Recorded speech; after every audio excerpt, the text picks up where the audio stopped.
That photograph doesn't belong to you." The words left Lena's mouth before her brain could stop them, her hand trembling as she pointed at the leather wallet lying open on the diner counter. Inside it, tucked behind platinum credit cards and crisp $100 bills, was a picture that made her blood run cold. Her mother's face, young and smiling, staring back at her from a life Lena never knew existed. The man across the counter, dressed in a suit that cost more than her yearly rent, went perfectly still. For 3 seconds, the universe held its breath. Then his hand moved toward the wallet with the deliberate precision of someone used to controlling every situation, and Lena knew with absolute certainty that her entire life had been built on a lie. Thank you for joining me on this journey. Please like this video and comment with the city you're watching from. I'd love to see how far this story travels. Now let me tell you what happened next. The fluorescent lights of the Riverside Diner buzzed with their usual tired hum, casting everything in that particular shade of yellow that made even coffee look unappetizing. Lena Brooks had worked the graveyard shift for 3 years, long enough to recognize every type of customer who stumbled through the door between midnight and 6 a.m.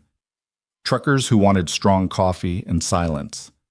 College students cramming for exams over bottomless fries, the occasional drunk who needed sobering up before attempting the drive home. But the man who walked in at 2:47 a.m. on a Tuesday didn't fit any category she knew. He moved like money. That was Lena's first thought. Not like someone who had money, but like someone who was money, if such a thing were possible. His shoes alone probably cost more than her car. The charcoal suit fit him with the kind of precision that spoke of tailors, not department stores. His salt and pepper hair was cut with architectural exactness, and his face carried the kind of timeless handsomeness that came from good genetics and better healthcare. He chose the counter seat farthest from the door, settling onto the red vinyl stool with the careful movements of a man who rarely found himself in places like this. Lena grabbed a coffee pot and approached, her server's smile already in place. "Coffee?" "Black." His voice matched everything else about him, smooth, controlled, expensive. She poured, noting how he didn't look at her, didn't acknowledge her existence beyond the single word. She'd served plenty of men like this before, men who looked through service workers as if they were furniture with the inconvenient ability to move. "Menu's on the counter," she said, her voice perfectly pleasant and completely empty of warmth. He didn't reach for it. Instead, he stared at the coffee cup as if it held answers to questions he hadn't asked. The diner was otherwise empty, except for Ray in the kitchen and old Mr. Peterson dozing in booth 7, so Lena busied herself wiping down the already clean counter, refilling napkin dispensers, doing the 1,000 small tasks that filled the dead hours. 20 minutes passed. The man didn't move, didn't drink the coffee, didn't do anything except sit there with the weight of whatever brought him to a roadside diner at 3 in the morning. "You okay?" Lena finally asked, because despite her general policy of not getting involved in customers' drama, there was something almost dangerously still about him. He looked up then, and for the first time, she saw his eyes. Gray, like winter sky. Tired in a way that had nothing to do with lack of sleep. "Do you believe in ghosts?" he asked. It wasn't what she expected. "Excuse me?" "Never mind." He reached for his wallet, movements sharp now, no longer careful. "What do I owe you?" $1.50 for the coffee. He pulled out a $100 bill, laid it on the counter. "Keep it." "Sir, I can't." "Then give it to charity." He was already standing, already moving toward the door, and that's when it happened. The wallet, expensive leather worn soft with age, slipped from his hand. It hit the counter and fell open, contents spilling across the laminate surface. Credit cards. Business cards embossed with gold lettering. A driver's license. And a photograph. They both reached for it at the same time. Lena's hand got there first. The photograph was old, edges softened by years of handling. It showed a woman, maybe 25, standing in front of cherry blossoms. She wore a simple yellow dress and the kind of smile that belonged to someone who still believed the world was fundamentally good. Her dark hair caught sunlight, and her eyes. Lena's breath stopped. She knew those eyes. She'd seen them every day in the mirror for 28 years. "Where did you get this?" Her voice came out wrong, too high, too sharp. The man's face had gone completely blank. "Give it back." This is my mother. Lena's hands were shaking now, making the photograph tremble. This is my mother. How do you have a picture of my mother? You're mistaken. He reached for the photo, but Lena stepped back, holding it against her chest. I'm not mistaken. Her name was Sarah. Sarah Brooks. She died 4 years ago. How do you have her picture? Something flickered across his face, pain, maybe, or fear, or both. I don't know what you're talking about. You're lying. The words came out before she could stop them, sharp as broken glass. You're lying, and I want to know why. Who are you? No one. He was gathering the scattered contents of his wallet now, movements jerky, controlled composure cracking. You don't know me. Then why do you have my dead mother's photograph? That's not... He stopped, jaw clenching. It's not your mother. I know my own mother's face. You're confused. He held out his hand. The photograph, please. Lena looked down at the picture again. Her mother, young and alive and happy in a way Lena had never quite seen her. The photograph was worn at the edges, as if someone had held it often, looked at it often, carried it like a talisman. No, she said quietly. No, I'm keeping this. That's theft. Then call the police. She met his winter gray eyes directly. I'm sure they'd be very interested in why a man like you carries around pictures of women he claims not to know. For a long moment, they stared at each other across the diner counter, the fluorescent lights buzzing overhead, the photograph between them like a grenade with the pin pulled. Who are you? Lena whispered. Someone who made a mistake a long time ago. He turned and walked toward the door. Wait, but he was already gone, disappearing into the night, leaving nothing behind but $100 bill and questions that felt like they might burn straight through Lena's chest. She looked down at the photograph again. Her mother's smile, her mother's eyes. Her mother, who had worked 3 jobs and raised Lena alone and never, not once, mentioned anyone who looked like the man in the expensive suit. Ray stuck his head through the kitchen window. Everything okay out there? Yeah, Lena lied. Everything's fine. But her hands wouldn't stop shaking. The rest of the shift passed in a blur. Lena went through the motions, refilling coffee, taking orders from the early morning crowd, wiping down tables, but her mind was somewhere else entirely. The photograph sat in her apron pocket, burning against her hip like a brand. At 6:30 a.m., when her replacement arrived, Lena practically ran to her car. She sat in the driver's seat of her ancient Honda and pulled out the photograph again, studying it in the growing daylight. The cherry blossoms suggested spring. Her mother's face suggested youth. This had to be from before Lena was born, maybe early 20s. The yellow dress looked inexpensive, but well cared for. Her mother had always been careful with her clothes, making everything last. But who had taken the picture? And why would that man, whoever he was, carry it around decades later? Lena turned the photograph over. On the back, in faded blue ink, were 3 words. Worth every sacrifice. Her mother's handwriting. Lena's phone buzzed. A text from her roommate, Jackie. You coming home or going straight to class? Class. God, she'd almost forgotten. Tuesday morning meant her 8 a.m. accounting lecture at the community college, the degree she'd been chipping away at for 6 years while working full-time to pay for it. She texted back, home first. Need to shower. But when she got to the cramped apartment she shared with Jackie and Jackie's boyfriend Marcus, she didn't shower. Instead, she went to the closet in her tiny bedroom and pulled down the cardboard box that contained everything she had left of her mother. It wasn't much. A few photographs. Some jewelry. Costume stuff mostly, nothing valuable. Her mother's high school diploma. A bundle of birthday cards Lena had made as a child. A leather journal her mother had kept, though she'd never written much in it.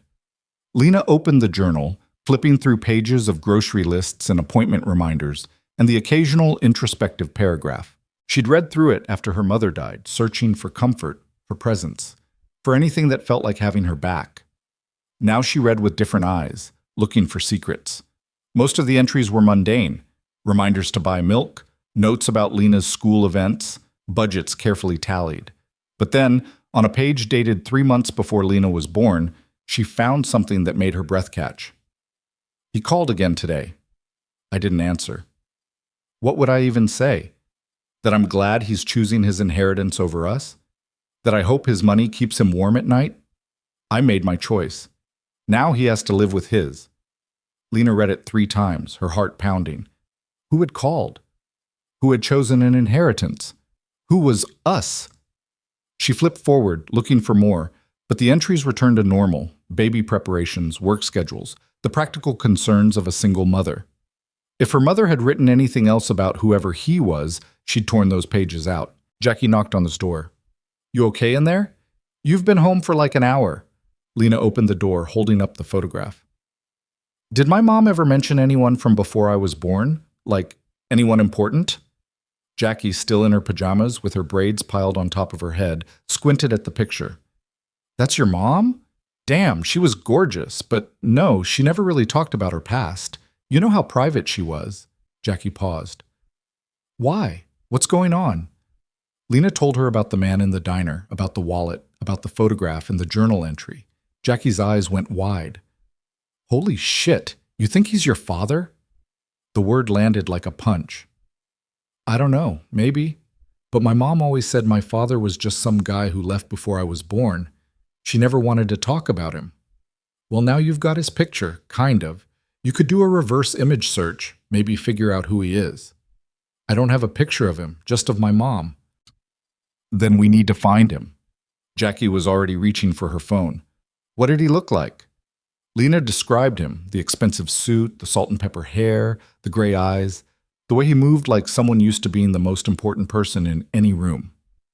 And he just happened to wander into your diner at 3 a.m? Jackie's fingers flew across her phone screen. That's some serious fate shit right there. Or coincidence.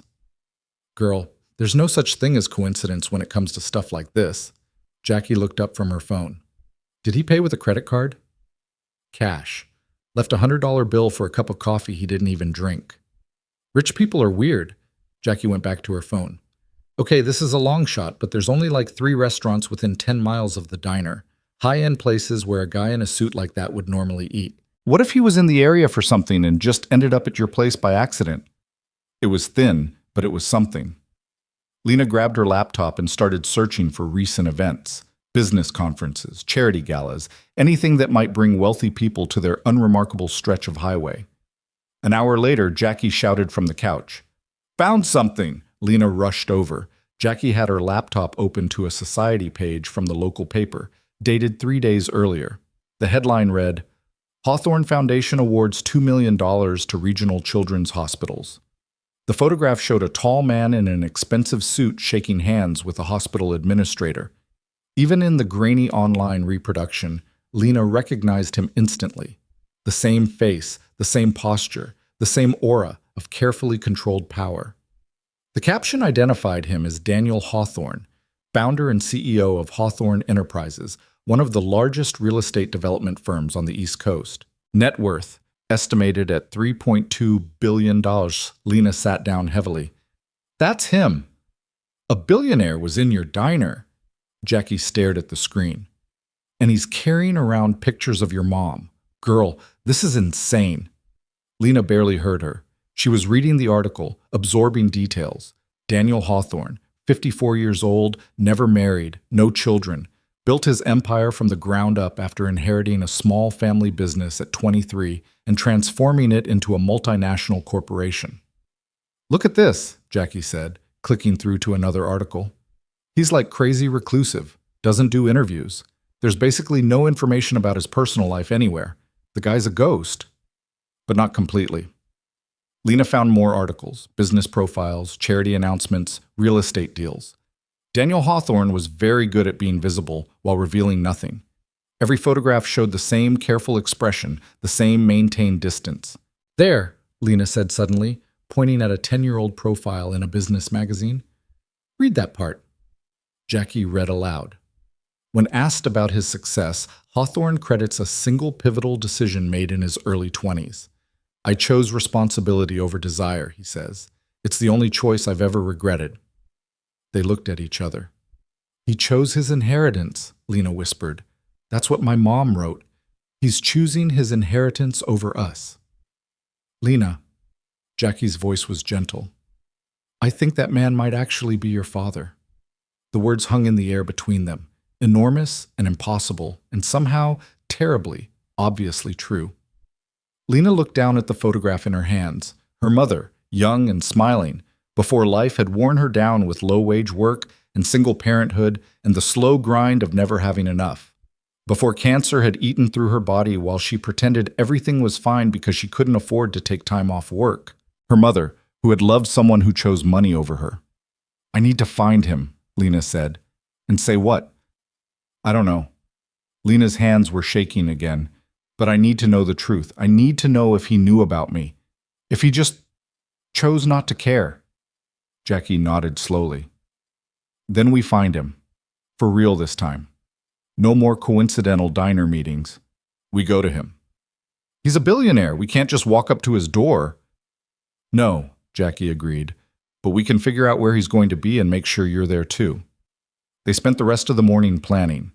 Daniel Hawthorne maintained offices in 3 cities, but according to his company's website, he spent most of his time at the headquarters in the city, about 40 miles from where Lena lived. Public records showed he owned a penthouse in the financial district and an estate outside the city limits. There's a charity thing next week, Jackie said, scrolling through event listings. Some kind of gala for the Arts Foundation. Tickets are like $1,000 each, so that's out. But they need catering staff, see? They're hiring through an agency. Lena looked at the listing. You want me to work the event? You're a waitress. You know how to be invisible in fancy settings. Get in there. Get close to him. Make him talk to you. That's insane. Your entire life might be based on a lie, Jackie countered. I think a little insanity is justified. She had a point. But the Arts Foundation Gala was held in the grand ballroom of the Meridian Hotel, all soaring ceilings and crystal chandeliers and the kind of opulent wealth that made Lena's teeth ache. She'd gotten the catering job easily. They were always desperate for experienced servers willing to work for minimum wage, plus the hope of tips. And now she stood in the service area wearing a crisp white shirt and black pants, holding a tray of champagne glasses and trying not to panic. Daniel Hawthorne was here. She'd spotted him as soon as the doors opened, standing near the bar in another perfect suit, this one midnight blue. He was talking to a woman dripping with diamonds, nodding occasionally but looking like he'd rather be anywhere else. New girl, the catering manager snapped his fingers at Lena. Circulate, keep the glasses full, and smile. These people don't tip staff who look miserable. Lena forced a smile and moved into the crowd. The next hour passed in a blur of champagne and false laughter, of rich people discussing vacation homes and stock portfolios while Lena drifted between them like a ghost. She kept Hawthorne in her peripheral vision, watching him move through the crowd with the same careful distance she'd seen in the diner. He didn't drink, didn't laugh at the jokes people told, didn't seem to enjoy any part of the evening. At 8:47 p.m., he stepped out onto the balcony alone. Lena's heart hammered. This was her chance. She grabbed a fresh champagne flute and followed him outside. The balcony overlooked the city, lights spreading out like fallen stars. Hawthorne stood at the railing, staring at nothing. Champagne, sir. Lena's voice came out steadier than she felt. He turned, and for a fraction of a second, recognition flashed across his face. Then it was gone, replaced by the same blank courtesy he probably showed every server. No, thank you. Are you sure? Lena stepped closer, her heart pounding so hard she thought he must be able to hear it. You look like you could use a drink. I don't drink. His voice was clipped, dismissive. Right, that makes sense. Now he looked at her fully, a crease forming between his eyebrows. I'm sorry, do I know you? You should. Lena set down the champagne tray on a nearby table. We met 5 days ago, at the Riverside Diner. His entire body went still. I think you're confused. I'm not. Lena reached into her pocket and pulled out the photograph. You dropped this. I kept it. He stared at the photograph like it was a weapon. You stole my property. You stole my mother's picture. Lena's voice was shaking now, anger and fear mixing into something that felt like lightning in her veins. Her name was Sarah Brooks. She died 4 years ago, and you've been carrying her picture around like some kind of keepsake. I want to know why. I don't owe you an explanation. Yes, you do. Lena stepped closer, close enough to see the tightness around his eyes, the way his jaw was clenched. Because I think you knew her. I think you knew her very well. And I think... She stopped, the words suddenly too big to say. You think what? His voice was dangerous now, all pretense of courtesy gone. I think you might be my father. The silence that followed felt like falling. Hawthorne's face remained perfectly blank, but his hands gripped the balcony railing so tightly his knuckles went white. You have no idea what you're talking about. Then tell me I'm wrong. Lena's voice broke. Tell me you didn't know Sarah Brooks. Tell me you didn't love her and leave her. Tell me you didn't choose your inheritance over her. Something cracked in his expression, just for a moment, pain, raw and deep. How do you know about that? She kept a journal. Not much of one, but enough. Lena's eyes were burning now, hot with tears she refused to let fall. She wrote about someone who called her, someone who chose money over them, over us. There was no us. His voice was hoarse. She never told me about you. I didn't... He stopped, jaw working. I didn't know. The confession hit Lena like a physical blow. You didn't know about me? No? He turned away, staring out at the city lights. We were together for 2 years. I was 22, she was 20. I was supposed to inherit my family's business, but my father had conditions. I couldn't marry someone from her background. I couldn't... He stopped again, hands clenching and unclenching on the railing. I had to choose. And you chose money. I chose survival. The business was failing. My father was dying. If I walked away, everything would collapse. The company, the jobs, everything. I told myself I could have both, that I could build the business, secure everything, and then go back for her. But by the time I tried, he trailed off. She was gone, Lena finished quietly. She was gone, he echoed. I searched for her for years, different cities, different jobs. She covered her tracks well, and eventually I stopped looking. I thought... His voice cracked. I thought I was doing the right thing, letting her move on. She never moved on. Lena's anger was draining away, replaced by something worse. Grief for her mother, for this man, for all the years lost to pride and fear. She worked herself to death at minimum wage jobs because she refused to ask for help. She died in a county hospital because she couldn't afford treatment. She never moved on. Hawthorne's head dropped, his shoulders curving inward. I'm sorry.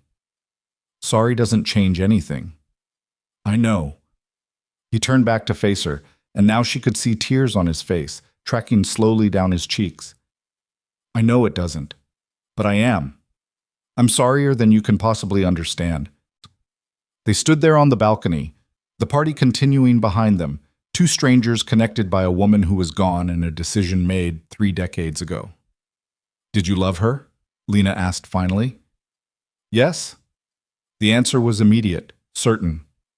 More than anything else in my life. Then why didn't you fight for her? Because I was 22 and terrified and convinced I was doing the noble thing. His laugh was bitter. I've built an empire. I've made billions of dollars. I've achieved everything I sacrificed her for, and none of it, not one single dollar, not one success, has ever made me happy. Lena looked at him, really looked at him, and saw what she'd missed before. The exhaustion that went bone deep. The way he held himself like someone carrying impossible weight.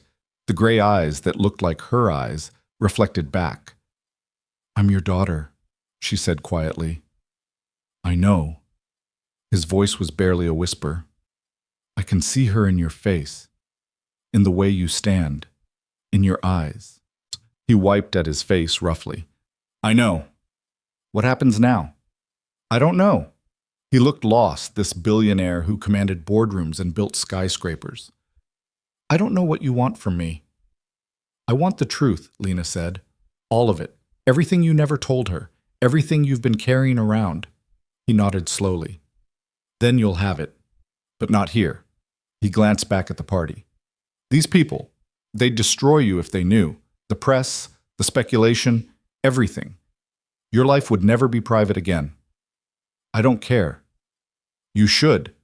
His voice was firm now, controlled again. You have no idea what this world does to people. I won't let it happen to you. You don't get to decide that. You gave up that right 28 years ago. The words hit him visibly, and he flinched. You're right. I'm sorry. He stopped, struggling.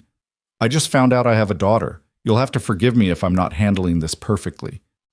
Despite everything, Lena almost smiled. You're a billionaire. I thought you people were supposed to be good at everything. Only at making money. He looked at her, really looked at her, and something shifted in his expression. Tentative hope, maybe, or the beginning of something like wonder. Everything else, I'm apparently terrible at. Yeah, well, Lena crossed her arms. You've got a lot to make up for. A lifetime, he agreed quietly. More than a lifetime. Behind them, someone called out for Hawthorne. The party was ending, donors were leaving, and the real world was intruding on their bubble of truth. I have to go, he said, but I want... He stopped, started again. Could we meet, properly? Somewhere private where we can talk? Lena wanted to say no, wanted to walk away and leave him with the same emptiness her mother had lived with. But she'd come this far. She'd confronted him. She'd heard him admit the truth. My mother's grave, she said. Oak Hill Cemetery. This Saturday at noon. You owe her an apology, too. He nodded, throat working. I'll be there. Lena turned to go, then stopped. The photograph. I'm keeping it. I know, he said. Keep it. She gave it to me a long time ago. Maybe she'd want you to have it. She walked away, leaving him alone on the balcony, and didn't look back. The next 3 days passed in a strange fog. Lena went to work, went to class, went through the motions of normal life while feeling like reality had shifted sideways. Jackie and Marcus tiptoed around her, offering support she didn't know how to accept. Friday night, alone in her room, Lena pulled out the box of her mother's things again. She read through the journal more carefully this time, piecing together the story between the lines. Her mother had been young and in love. She'd believed in promises and futures and the possibility of happiness. When Hawthorne, Daniel, though Lena still couldn't quite think of him by his first name, had made his choice, her mother had made hers too. She'd hidden her pregnancy, moved cities, started over with nothing. She'd chosen pride over security, independence over support, and she'd paid for it with her life. Lena found another entry, this one dated 2 months after Lena was born. She has his eyes. I tell myself I'm imagining it, that all babies have gray-blue eyes at first, but I know better. She has his eyes. Every time I look at her, I see him, and I don't know if that's a blessing or a curse. I won't tell him. He made his choice. I made mine. This little girl is mine alone, and I won't let him swoop in now that the hard part is done. He doesn't get to be a father on his terms. But God, I'm tired. So tired. And I miss him so much it feels like dying. Lena closed the journal, tears streaming down her face. Her mother had been so young, so alone, so determined to do everything herself rather than bend. She'd been stubborn and proud, and so brave. And she'd never told Lena any of it. Saturday arrived with bright sunshine that felt wrong for the conversation ahead. Lena drove to Oak Hill Cemetery, parking near the section where her mother was buried under a simple granite headstone Lena was still paying off in installments. She arrived early, wanting time alone first. She knelt by the grave, running her fingers over the engraved letters. Sarah Louise Brooks, beloved mother. I met him, Lena whispered. The man you loved, the one you never told me about. She wiped at her eyes. He didn't know about me, Mom. You never told him. And I don't know if that was brave or just sad. Maybe both. The cemetery was quiet, just birdsong and wind in the trees. He's coming here today. I told him to. I thought... She stopped, struggling with words. I thought you both deserved a chance to... I don't know. Say goodbye, maybe. Even if you're not here to hear it.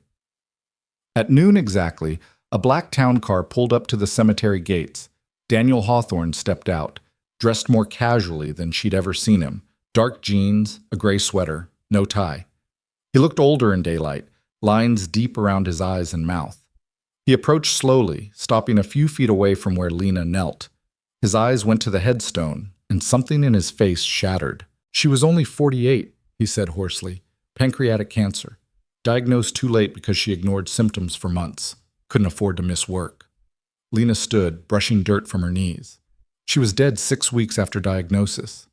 He closed his eyes, swaying slightly. "I could have what? Saved her? You didn't know where she was." "I stopped looking." His voice was barely audible. "I stopped looking for her." They stood in silence, the grave between them, the past heavy as stone. "I brought something," Hawthorne said finally. He pulled out a manila envelope, hands shaking slightly. "I thought you should have these." Lena opened the envelope. Inside were letters, dozens of them, yellowed with age. All addressed to Sarah Brooks at various addresses. All marked "Return to Sender" or "No longer at this address." "I wrote to her," he said quietly. "After my father died, after I took over the company, I wrote to every address I could find, every place I thought she might be. She never answered." Lena opened one at random, dated 29 years ago. "Sarah, I know I have no right to ask you to listen. I made my choice and I've lived with it every day since. But the business is stable now. My father is gone. I'm free. If there's any chance at all, that you might give me another try, I'll drop everything and come to you. Please, just tell me where you are." "She was already pregnant when you wrote this," Lena said, doing the math. "She was 3 months pregnant and living in a different state under a different name. She didn't want to be found. It wasn't a question." "No, she didn't." Lena put the letters back in the envelope. "She told me once that the only thing worse than being abandoned was being someone's consolation prize. I didn't understand what she meant then." Hawthorne flinched. "I wasn't—" He stopped. "That's not fair. Isn't it? You chose money first. You only came back when it was convenient." "It was never convenient," he said, voice rough with emotion. "Every day without her was hell. I built an empire thinking it would fill the void, and instead it just made it bigger. But you're right. I made my choice. I live with it." They fell silent again. A crow cawed somewhere in the trees. "She wrote something in her journal," Lena said finally. "After I was born. She said I had your eyes, that every time she looked at me, she saw you." He turned to look at her fully, and yes, the eyes were the same. Gray like winter sky, like stone, like sorrow. "She also wrote that she wouldn't tell you about me," Lena continued, "that you didn't get to be a father on your terms. She was protecting you." He said it with certainty. "From me. From my world. She was right to." "Maybe," Lena looked down at the grave, "or maybe she was just scared and stubborn and doing the best she could. Like her daughter," he said quietly. Lena met his eyes. "You don't know me." "No," he agreed, "but I'd like to, if you'll let me." The question hung between them, enormous. "I don't know if I can," Lena admitted. "You're a stranger who happens to share my DNA, and you broke my mother's heart. I know. I don't forgive you. I know. And I don't need your money. I know that too." He smiled slightly, sadly. "Your mother raised you well." Lena looked at him, this billionaire who carried her mother's picture like a talisman, who wrote letters to a woman who was never going to answer, who built an empire on the ashes of the only thing he'd ever really wanted. "My mother left me a necklace," she said suddenly. "In her will. The only valuable thing she owned. It had an inscription. Forgive, love, begin." "Sounds like her," he said softly. "Always hoping, always believing in second chances." "I don't know if I believe in second chances," Lena said, "but—" She stopped, gathering courage. "But maybe I could believe in first ones. You never got a chance to be my father. Maybe we could start there." Hope flickered across his face, fragile as a candle flame. "I'd like that. Very much. I'm not calling you Dad. I wouldn't expect you to. And this doesn't change anything about my life. I'm still working at the diner. I'm still finishing my degree. I'm not moving into some penthouse or joining your world. I wouldn't ask you to." And if you hurt me, her voice shook slightly. If you make promises you don't keep, if you disappear when things get hard, I'm done. No second chances. I understand. His voice was solemn as an oath. I won't hurt you, not if I can help it.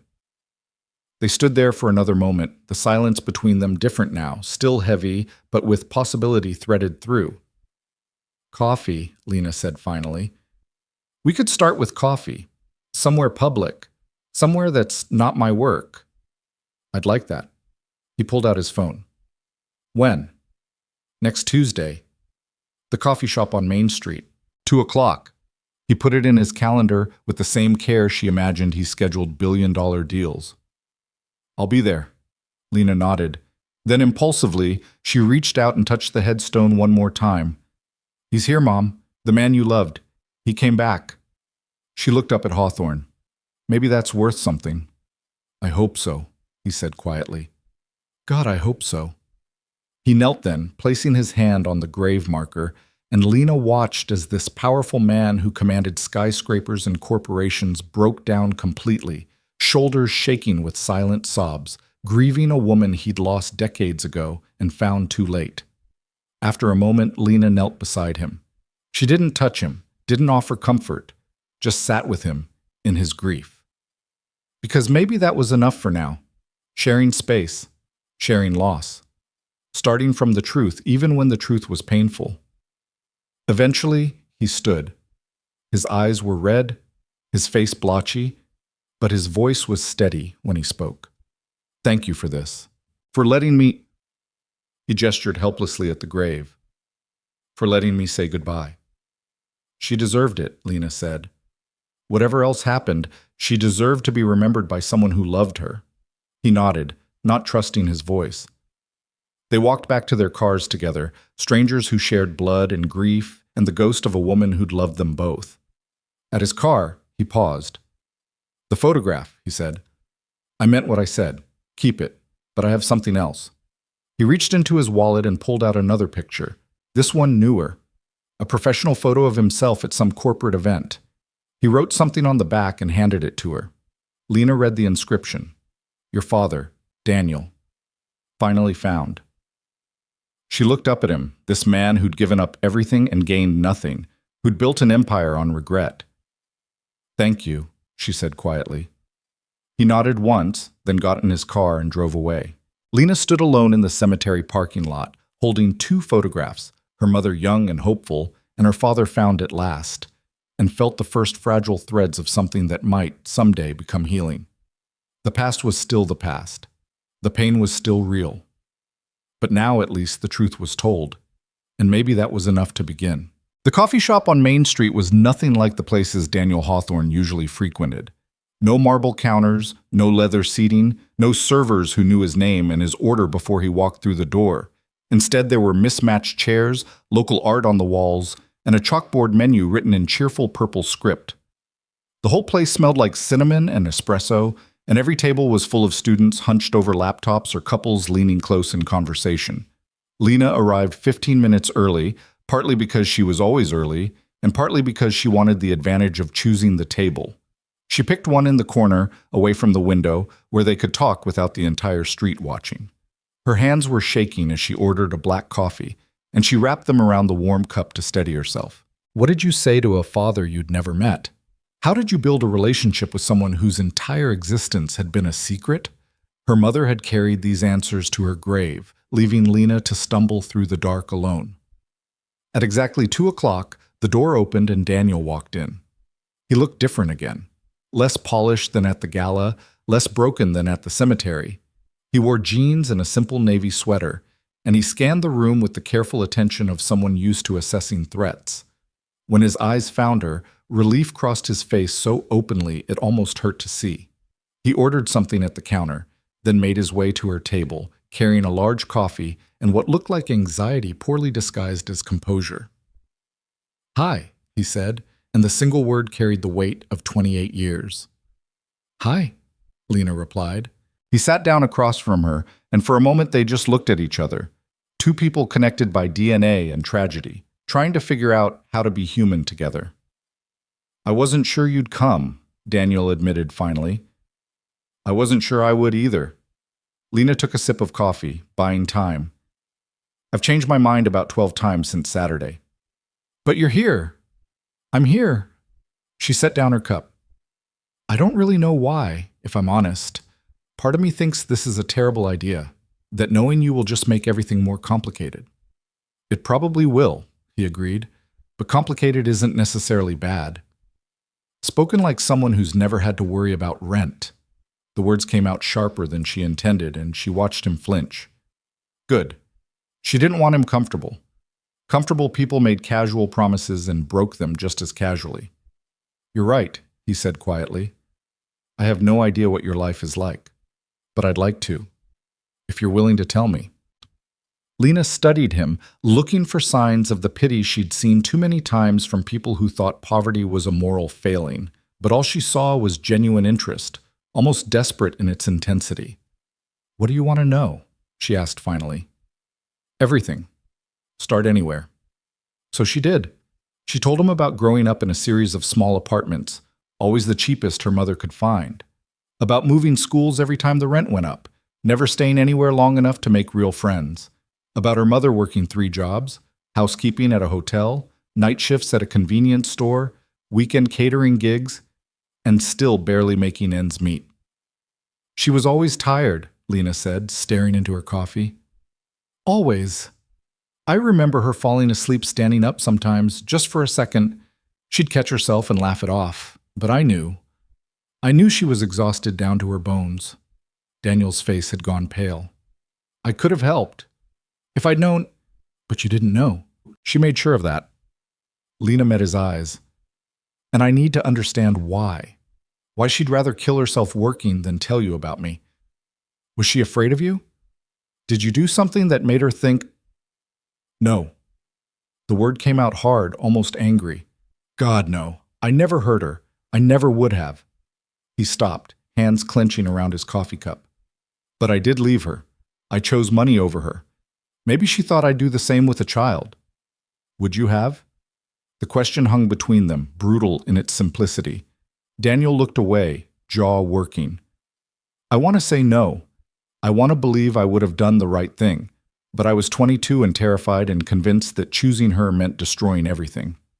So honestly, I don't know. Maybe she was right not to tell me. Maybe she knew me better than I knew myself. The honesty of it surprised Lena. She'd expected excuses, justifications, the kind of defensive anger that came when people were confronted with their failures. Instead, he just sat there, letting her see his shame. She never dated, Lena said suddenly. My whole life, I never saw her with anyone. She had friends, sure, but never anything romantic. I asked her about it once when I was 16, and she said she'd already had her great love, that everything else would just be settling. Daniel's eyes closed, and when they opened again, they were wet. I didn't deserve that. I didn't deserve to be her great love. Probably not, Lena agreed. But you were anyway. They sat in silence for a moment, the coffee shop noise washing around them, the hiss of the espresso machine, the chatter of other customers, the indie music playing softly overhead. Tell me about her, Daniel said finally. Not the struggling, not the working. Tell me who she was, what she liked, what made her laugh. And so Lena did. She told him about her mother's obsession with old movies, how she'd quote Katharine Hepburn and Humphrey Bogart like scripture, about her terrible singing voice and how she sang anyway, loudly and off-key, whenever she was happy, about her collection of terrible puns that she thought were hilarious, and the way she'd laugh at her own jokes before she even finished telling them. She believed in signs, Lena said, smiling at the memory. Coincidences were never just coincidences. They were the universe trying to tell you something. She found meaning in everything, license plate numbers, songs on the radio, birds outside the window. She'd say, "Pay attention, Lena. The world is always speaking if you know how to listen." She was like that when I knew her too, Daniel said softly. She saw magic in ordinary things, made everything feel special, significant. He paused. I remember once we were walking through a park and she stopped to watch ants carrying crumbs. Just stood there for 10 minutes, fascinated, telling me about their society and their purpose. I thought she was crazy. Now I think she just knew how to be present in a way I never learned. Lena felt something shift in her chest. some small loosening of the anger she'd been holding. This wasn't just a stranger talking about facts. This was someone who'd known her mother, who'd loved her, who remembered details that proved he'd been paying attention. "What happened?" she asked. "When you left her, I mean. How did it end?" Daniel's face darkened. "My father called me into his office, told me he knew about Sarah, about our relationship, said that if I married her, he'd disown me completely. Write me out of the will, dissolve my position in the company, everything. The business was failing and he blamed me for being distracted. He said I had to choose, the company and my family legacy, or some girl with no future. And you chose the company. I told myself I was being practical, that I could build something first, secure the future, then go back for her. I was convinced I was being noble, sacrificing my happiness for the greater good." His laugh was bitter. 22-year-olds are idiots. "What did she say when you told her?" "She didn't cry. That's what I remember most clearly. She just looked at me with these eyes, your eyes, and said, 'I understand,' like she'd been expecting it all along, like she knew I'd fail her." He wiped at his face roughly. "I tried to explain, tried to make her see that it wasn't forever, just temporary. But she just kept saying, 'I understand,' over and over, and then she told me to leave." "Did you try to contact her after?" "Not at first. My father died 6 months later, heart attack, dropped dead in his office. And suddenly I had this company, this empire, and no idea what to do with it. I threw myself into work, told myself I'd reach out to Sarah once things stabilized. But months became years, and by the time I finally tried to find her, she was gone. Vanished completely." "She moved to Ohio," Lena said. "Changed her name to her mother's maiden name. Got a job cleaning hotel rooms. That's where I was born." Daniel absorbed this information like physical blows. "She was cleaning hotel rooms while I was building skyscrapers." "Yes. And she never tried to contact me, never asked for help." "Never." Lena's voice was firm. "She'd rather die than ask you for anything. And eventually, she did." The words landed hard and Daniel put his head in his hands. "I don't know how to live with this. I don't know how to—" His voice broke. "Every success I've had, every building I've built, every dollar I've made, it's all built on abandoning the only person who ever really mattered to me. And now you're here, and you're her daughter, and you look at me with her eyes, and I don't know how to be anything other than sorry." Lena felt tears on her own cheeks now. "I don't need you to be sorry. I need you to be honest. Can you do that? Can you be honest with me even when it's ugly?" "Yes." He looked up, meeting her eyes directly. "I can do that. I will do that." "Okay." She took a shaky breath. "Then here's an honest question. If you'd known about me, would you have come back?" He didn't answer immediately, and she appreciated that. He sat there, really thinking about it, considering the weight of the question. "I want to say yes," he said finally. "Every instinct I have wants to tell you that of course I would have, that knowing about you would have changed everything. But the truth is, I don't know. The man I was then, he was capable of abandoning the woman he loved because his father told him to. Would a child have been enough to override that weakness?" He shook his head. "I don't know, and that terrifies me." "At least you're honest," Lena said quietly. "It's the least I can do." He leaned forward.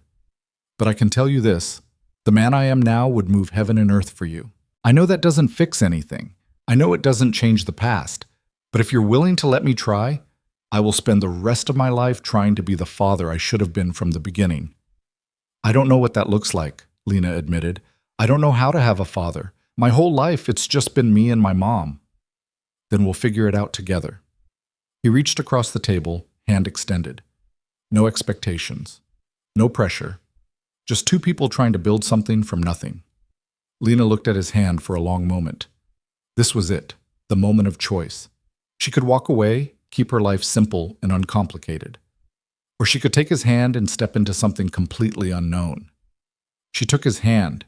His grip was warm, firm, and she felt the calluses she hadn't expected, proof that he didn't just sign papers but actually worked with his hands sometimes.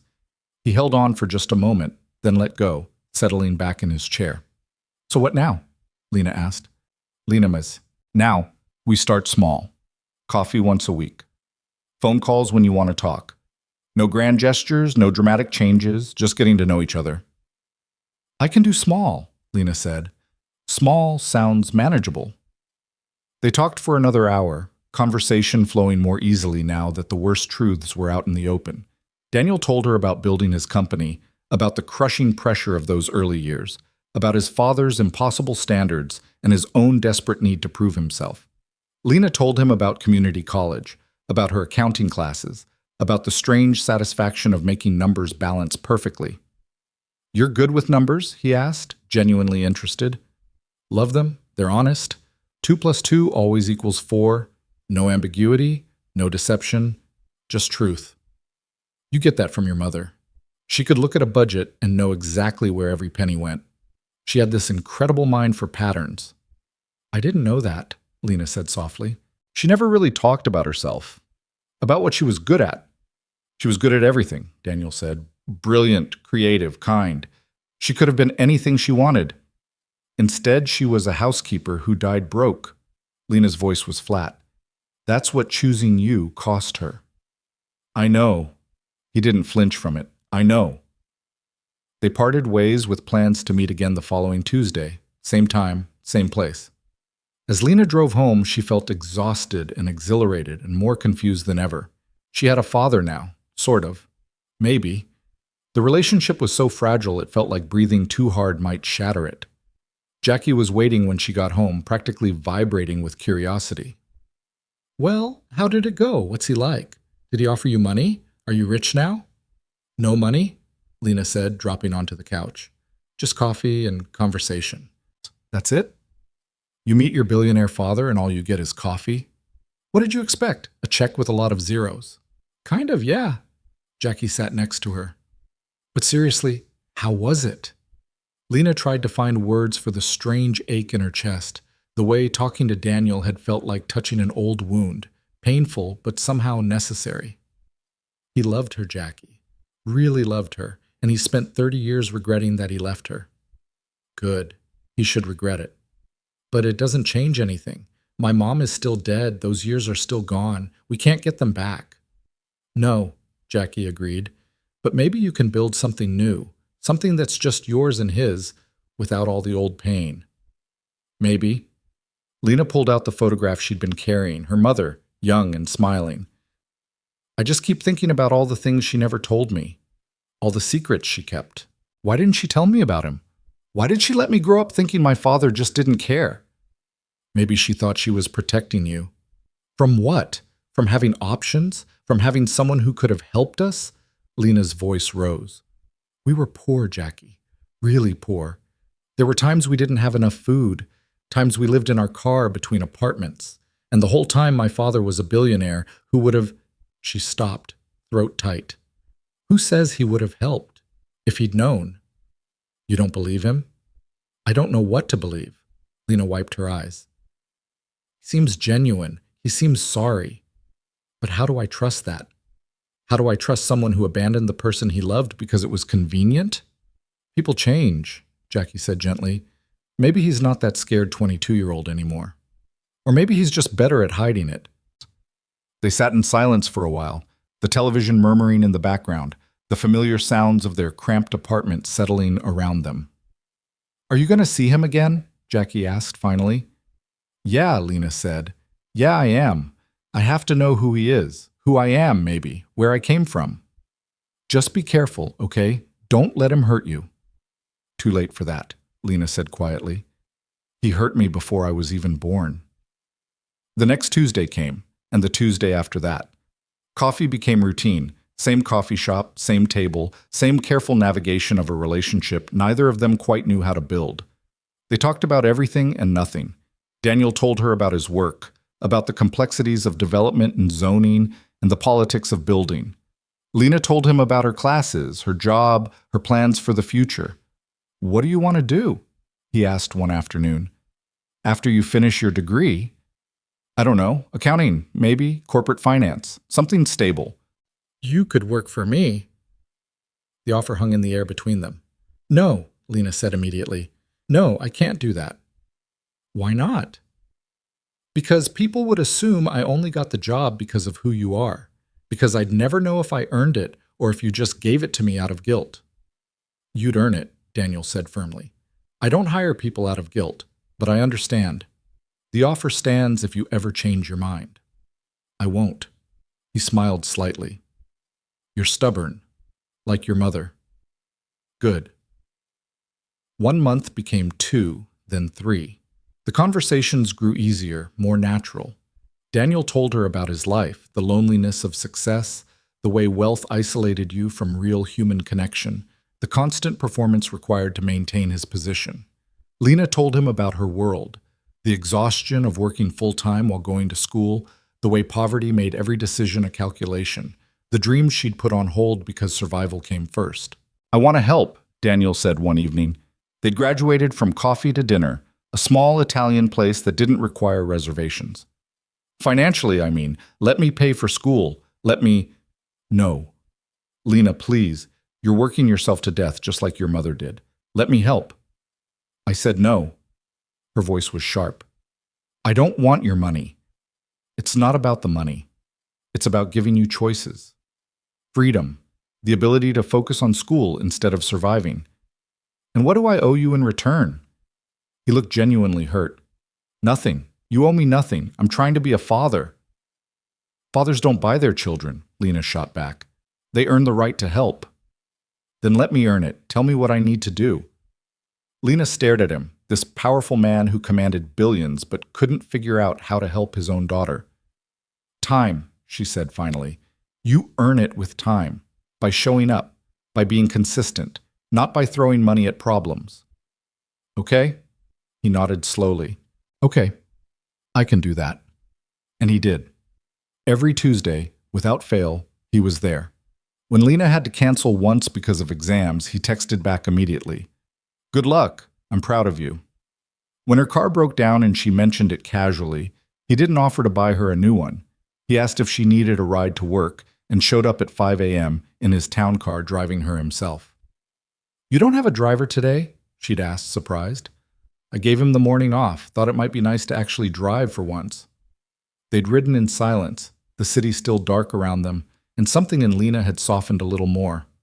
4 months in, Jackie cornered her at home. Okay, real talk.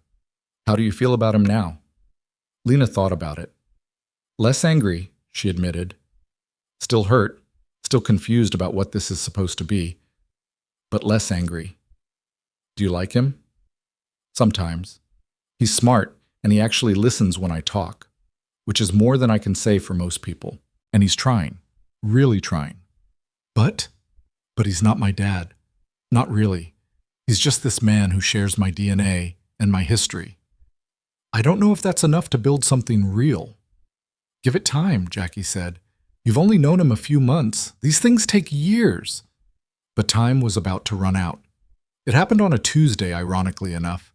Lena was running late to their coffee date, held up by a customer at the diner who needed exact change and couldn't understand why Lena couldn't just open another register. By the time she got to the coffee shop, Daniel was already there, and he wasn't alone. A woman sat across from him, elegant in the way only money could buy. Designer clothes, perfect hair, the kind of jewelry that whispered rather than shouted.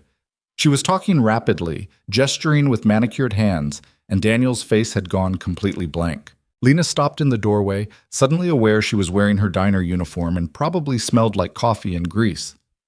The woman glanced up, saw her, and something cold flickered across her perfectly made-up face.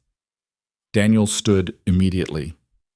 Lena, I'm sorry, this is unexpected. This is Victoria Hawthorne, the woman interrupted, extending a hand. Daniel's business partner, and you must be the daughter we've all heard so much about. Lena shook her hand automatically, confused. All? Oh, yes. Daniel's paternity revelation has been quite the topic of conversation in certain circles. Victoria's smile was sharp as a knife. Though I must say, the reality is somewhat different than I imagined. Victoria, Daniel's voice carried a warning. What? I'm simply being honest. You can't blame me for being curious. She turned back to Lena.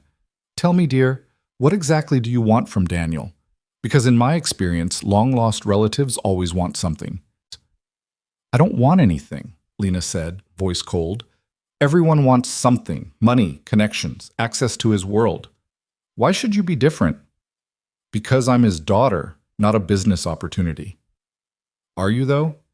Victoria tilted her head. A daughter implies relationship, history, connection. You're a stranger who shares his blood. There's a difference. Victoria, that's enough. Daniel's voice had gone hard. You need to leave. I'm trying to protect you, Daniel. You've built an empire. You can't just invite every person who claims a connection into your life without proper vetting. She's not claiming anything. She's my daughter. According to a photograph and a story, have you even done a paternity test? The question landed like a bomb. Lena felt the blood drain from her face. You think I'm lying? I think you're convenient, Victoria said smoothly. A poor waitress discovers she might be related to a billionaire. It's quite the coincidence. Get out, Daniel said, standing. Get out now, Victoria. Daniel, be reasonable. Out. We'll discuss this later. Away from her. Victoria stood, gathering her designer purse. Fine, but don't say I didn't warn you. She paused next to Lena. Word of advice, dear. In his world, trust is earned, not given. You might want to consider that before you get too comfortable. She swept out, leaving silence in her wake. Lena stood frozen, Victoria's words echoing in her head. A paternity test. Something she'd never even considered because the truth had seemed so obvious, so certain. Lena, Daniel said quietly. I'm sorry. Victoria is protective and she doesn't understand. She's right though, isn't she? Lena's voice sounded strange to her own ears. We don't actually know. We've been assuming, but we don't have proof. I don't need proof. I know you're my daughter. How? Because I have gray eyes? Because the math works out? That's not evidence, that's hope. It's more than that. I can see Sarah in you. I can see... What if you're wrong? Lena interrupted. What if we've been building this whole relationship on a mistake? What if my mother had someone else, someone she never told me about, and you're just the closest thing to a father I could find? You don't believe that. I don't know what I believe anymore. She backed toward the door. I need to think. I can't do this right now. Lena, wait. But she was already gone, running out into the street, her heart pounding and Victoria's poison spreading through her thoughts like ink in water. What if she was wrong? What if they were both wrong? What if she'd been building a relationship with a stranger based on nothing but desperate hope and old photographs? She drove home in a daze, Victoria's words playing on repeat. Trust is earned, not given. You're convenient. What do you want from him? Jackie took one look at her face and pulled her into a hug. What happened? Lena told her everything. Victoria, the paternity test, the sudden horrible uncertainty of everything. So take the test, Jackie said simply. If he's your father, it'll prove it. If he's not, at least you'll know. But what if he's not? Lena's voice broke. What if I've been letting myself hope, letting myself care, and it's all been a lie? Then you'll deal with it, but you can't live in this limbo. You need to know for sure. Lena's phone buzzed. A text from Daniel. Please talk to me. I don't care about a test. I know who you are. She stared at the message, then typed back, I care. I need to know for sure. Will you take a paternity test? The response came immediately. Yes. Whatever you need. 3 days later, they met at a medical clinic. The test itself was anticlimactic. A simple cheek swab, a few forms, the promise of results in 72 hours. They didn't talk much during the process, both too aware of what hung in the balance. As they left the clinic, Daniel touched her arm gently. Whatever the results say, you're still important to me. This doesn't change what we've built. It changes everything, Lena said quietly. If you're not my father, then what are we? Just two people who wanted something to be true? We're two people who found each other and built something real. That doesn't disappear because of biology. But Lena wasn't sure she believed him. The next 72 hours were the longest of her life. She went through the motions, work, school, sleep, but her mind was always elsewhere, circling around the same questions. What if he wasn't her father? What if her mother had lied, or been mistaken, or had reasons Lena would never understand? The results came on a Friday. Lena was at work when her phone rang with an unknown number. Ms. Brooks, this is Dr. Chen from City Medical. Your test results are ready. Would you like me to send them to your email or would you prefer to discuss them over the phone? Lena's hands were shaking. Just tell me. Is he my father? There was a pause, the sound of papers rustling. According to the DNA analysis, there is a 99.9% probability that Daniel Hawthorne is your biological father. The world tilted. Miss Brooks, are you still there? Yes, Lena whispered. Yes, I'm here. Thank you. She hung up and stood in the middle of the diner, tears streaming down her face, everything suddenly real in a way it hadn't been before. He was her father. Really, truly her father. She called him immediately. He answered on the first ring. I just got the results, she said, voice shaking. And? His voice was tight with tension. 99.9%. You're my father. The sound he made was somewhere between a laugh and a sob. I knew it, Lena. But thank you for needing proof. Thank you for being careful. I'm sorry I doubted. Don't apologize. You were protecting yourself. You were being smart. He paused. Can I see you, please? Yes, she said. Yes, meet me at the coffee shop. Our coffee shop. He was already there when she arrived, standing outside, and when he saw her, he opened his arms hesitantly, asking permission. She walked into his embrace and let herself cry against his chest while he held her and whispered, my daughter, over and over like a prayer. I'm sorry, she said finally, pulling back. I'm sorry I needed the test. I'm sorry I... Stop. He cupped her face gently. You have nothing to apologize for. I'm the one who's sorry, for Victoria, for the doubt, for everything. But we know now. We know for certain. We know, she agreed and smiled through her tears. You're stuck with me now. Best thing that's ever happened to me, he said, and she believed him. They went inside and ordered coffee, and this time when they sat down, everything felt different, settled, real. They weren't two strangers anymore, feeling their way through the dark. They were father and daughter, proven by science, building something that might someday feel like family. And for the first time since that night in the diner when a photograph fell from a wallet, Lena let herself hope that maybe, just maybe, this story might have a happy ending after all. The certainty lasted exactly 2 weeks before Daniel's world came crashing down on Lena like a tidal wave she'd never seen coming. It started with a phone call at 7 in the morning on a Sunday, Daniel's voice tight with something that might have been anger or fear or both. Don't leave your apartment today. Don't talk to anyone. I'm sending a car. What? Why? What's happening? Just trust me. Please. The line went dead before she could argue. Lena sat on her bed in her pajamas, heart pounding, while Jackie stood in the doorway with wide eyes. That sounded ominous, Jackie said. Something's wrong. Lena grabbed her phone and pulled up a news site, then froze. The headline screamed across the screen in bold letters, Billionaire's secret daughter revealed. Below it was a photograph, grainy but unmistakable, of Lena and Daniel sitting in the coffee shop window, his hand covering hers across the table.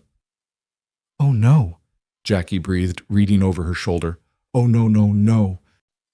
Lena's hands shook as she scrolled through the article. It had everything, her name, her job at the diner, her mother's history, speculation about paternity and money and motives. The comments section was already filled with vitriol, strangers dissecting her life and declaring her a gold digger, a con artist, an opportunist looking for a payday. The car arrived 30 minutes later, a sleek black SUV with tinted windows and a driver who didn't speak except to confirm her name. Lena climbed in wearing jeans and a hoodie, feeling utterly unprepared for whatever came next. They drove through the city to an address she didn't recognize, pulling into an underground garage beneath a building she'd never noticed. Daniel met her at a private elevator, his face drawn and exhausted. He looked like he hadn't slept, his usually perfect appearance disheveled in a way that made him seem almost human. I'm so sorry, he said immediately. I should have seen this coming, should have protected you better. What happened? How did they find out? Victoria. His jaw clenched. She leaked it to the press. Called it protecting my interests, making sure you were properly vetted in the public eye. She thought if she exposed you, you'd disappear, take whatever payoff I offered, and vanish. That's insane. That's business. He gestured toward the elevator. Come upstairs. We need to talk about how to handle this. The elevator opened directly into a penthouse that made Lena's breath catch. Floor-to-ceiling windows overlooked the entire city, the morning light pouring in like liquid gold. The furniture was minimalist and expensive, the kind of place that belonged in magazines, not real life. You live here? The words came out before she could stop them. When I'm in the city, yes. He moved to the windows, hands in his pockets, staring out at the skyline. I have another place outside the city limits, more private. Lena stood awkwardly in the entrance, suddenly aware of how out of place she was in this world of marble and glass and money beyond imagining. Daniel turned and seemed to realize she hadn't moved. I'm sorry, please, sit down. Can I get you something? Coffee? Water? Just answers, Lena said, moving to a chair that probably cost more than her car. What happens now? Now we manage the damage. I have a PR team working on a statement. Legal is preparing to sue Victoria for breach of confidentiality. But Lena, I need you to understand something. He sat across from her, leaning forward with an intensity that made her nervous. Your life just changed, permanently. From this moment on, people will recognize you. They'll have opinions about you. Strangers will think they know you, know your story, know your motives. I didn't ask for this. I know, and I'm sorry, but we can't put the genie back in the bottle. We can only move forward. Lena's phone buzzed constantly in her pocket. Texts from unknown numbers, friend requests from strangers, messages that ranged from supportive to vicious. She pulled it out and stared at the flood of notifications. Turn it off, Daniel advised. Get a new number. I'll have my assistant handle it. I can't just change my number. People need to reach me. The people who matter will find another way. Trust me on this. She turned off her phone with shaking hands, feeling like she was severing a lifeline. The silence that followed felt oppressive. There's going to be more, Daniel continued. Reporters at your apartment, at the diner, at school. They'll dig into your mother's past, your past. They'll find every mistake, every embarrassing moment, and put it on display. How do you live like this? You learn to build walls, to control the narrative before it controls you. He paused. I know this isn't what you signed up for. If you want to walk away, I'll understand. I'll set up a trust fund, make sure you're taken care of, and we can go our separate ways publicly. You could have your privacy back. The offer hung between them, tempting in its simplicity. She could take the money, disappear, go back to her normal life. Except her normal life didn't exist anymore. The article had made sure of that. I'm not walking away, Lena said quietly. I'm not letting Victoria or anyone else make me disappear because it's inconvenient for them. Something like pride flashed across Daniel's face. Then we fight. Together. The next days were a crash course in survival. Daniel's PR team descended on Lena's life like a tactical unit, teaching her what to say and what not to say, how to walk past cameras without looking guilty, how to smile without seeming smug. They rehearsed statements until the words felt meaningless, practiced responses to questions she'd never imagined anyone asking. If they ask about money, you say your relationship with your father is personal, not financial. The lead PR consultant, a sharp woman named Margaret, instructed. If they ask about your mother, you say she was a private person and you'd appreciate her memory being respected. If they ask anything about paternity, you simply say the facts speak for themselves and move on. This is insane, Lena muttered. This is necessary. Margaret's voice softened slightly. I know it feels invasive and wrong, but these people will twist anything you say. We're just making sure they can't. Lena returned to work at the diner 3 days later, against everyone's advice. Ray took one look at her and shook his head. You shouldn't be here. There's been reporters hanging around, asking questions. I'm not hiding, Lena said firmly. I didn't do anything wrong.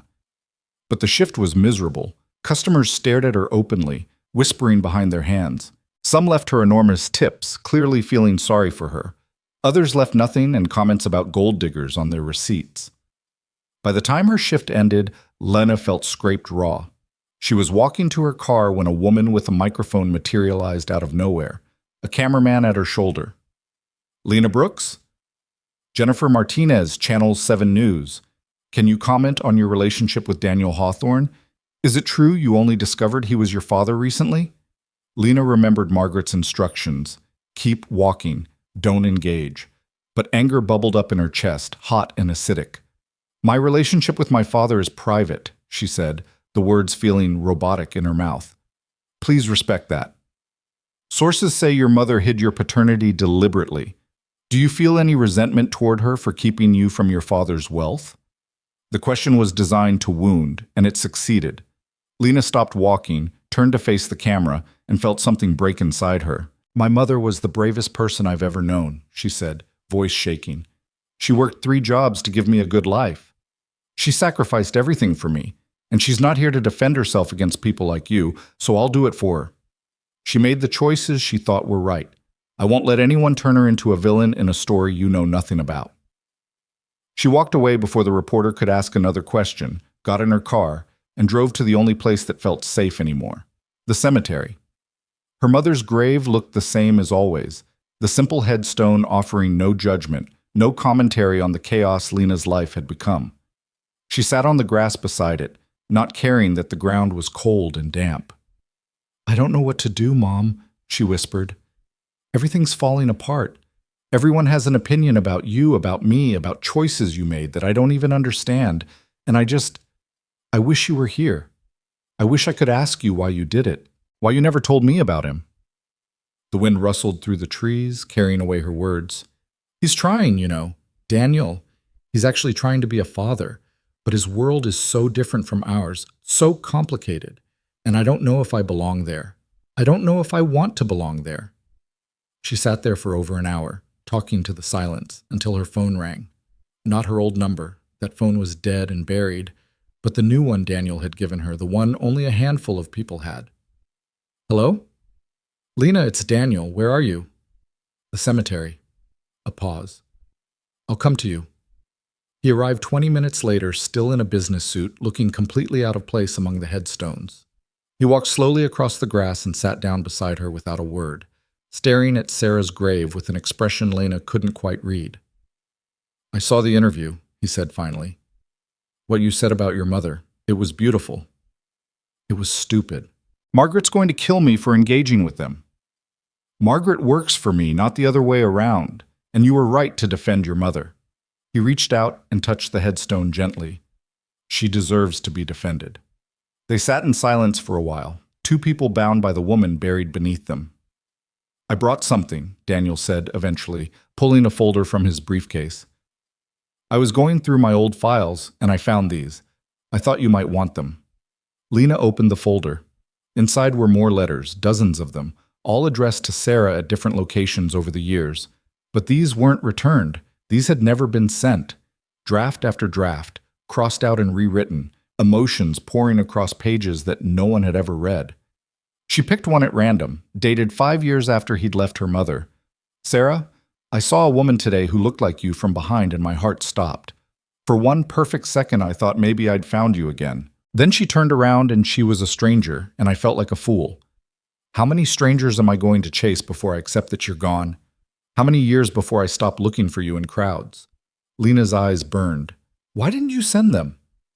Because I didn't deserve to. I left her. I didn't get to ease my conscience by making her read my regrets. He took a shaky breath. But I want you to know that not a day went by that I didn't think about her. Not one single day. That doesn't change what you did. No, he agreed. It doesn't. But maybe it explains why I'm trying so hard now. Why I won't let Victoria, or the press, or anyone else drive you away. You're all I have left of her. I'm not her, Lena said sharply. I'm not a replacement for what you lost. I know that. You're your own person, but you're also her legacy, her daughter, the proof that she existed, that she mattered. His voice cracked. You're the proof that what we had was real. Lena looked at him. This powerful man brought low by grief and regret, and felt something shift inside her. He wasn't just her father. He was also a man who'd loved her mother and lost her, and spent 3 decades living with that loss. Tell me about her, she said quietly. Not the struggling single mother. Tell me about the woman you fell in love with. So he did. He told her about meeting Sarah at a bookstore, how she'd been reading poetry aloud to herself and laughing at her own dramatic rendition. About their first date at a terrible Chinese restaurant where the food was awful but the conversation was magic. about the way she'd challenge him on everything, never letting him coast on wealth or privilege or assumptions. She made me want to be better, he said. Not richer or more successful, just better, more honest, more thoughtful, more present. And when I left her, I stopped trying to be better. I just became successful instead. You built an empire. I built a monument to my own cowardice, he smiled bitterly. Every building, every deal, every success, they're all just ways of avoiding the fact that I destroyed the best thing in my life. You can't change the past. No. But maybe I can do better with the future. With you. He looked at her directly. If you'll let me. Before Lena could answer, both their phones rang simultaneously. Daniel answered his first, his face going pale as he listened. I understand. We're on our way. He hung up and turned to Lena. That was Margaret. Victoria called a press conference. She's claiming you've been manipulating me, that the whole paternity thing is an elaborate con. What? But we have DNA proof. She's saying you somehow fabricated it, that you found out about my relationship with your mother and created an elaborate scheme to get close to me. His hands were clenched into fists. She's destroying you publicly. Lena felt cold spreading through her chest. Can she do that? Just lie like that? She's not lying directly. She's implying, suggesting, raising questions. It's legal even if it's despicable. He stood, offering her his hand. Come on. We need to respond immediately. How? What can we possibly say that will make people believe us over her? The truth, all of it. He pulled her to her feet. I'm done protecting Victoria. Done protecting my privacy. If she wants to go public, we'll go public. But we'll do it on our terms. The drive back to the city was tense and silent. Daniel made phone calls in rapid succession, his voice sharp with command. By the time they reached his building, Margaret and her entire team were waiting, along with several people Lena didn't recognize. We're holding our own press conference, Daniel announced. Tonight, we'll present the DNA evidence, the photographs, everything, and I'm going to tell them exactly what happened 30 years ago. Margaret looked worried. Daniel, if you expose your personal history like that, it could impact the company. The board can go to hell, he said flatly.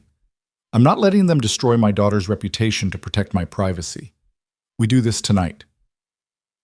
3 hours later, Lena stood in front of more cameras than she'd ever seen in her life, Daniel beside her, as he told the entire world about Sarah Brooks. About their love, his choice, his regret. About searching for her for years and never finding her. About the photograph he'd carried for decades like a talisman of his greatest failure. My daughter Lena is not a con artist, he said, voice ringing with conviction.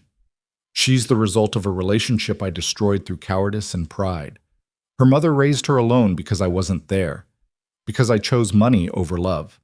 And now that I have a chance to know her, to be part of her life, I'm not going to let anyone, not business partners, not reporters, not anyone, take that away from me.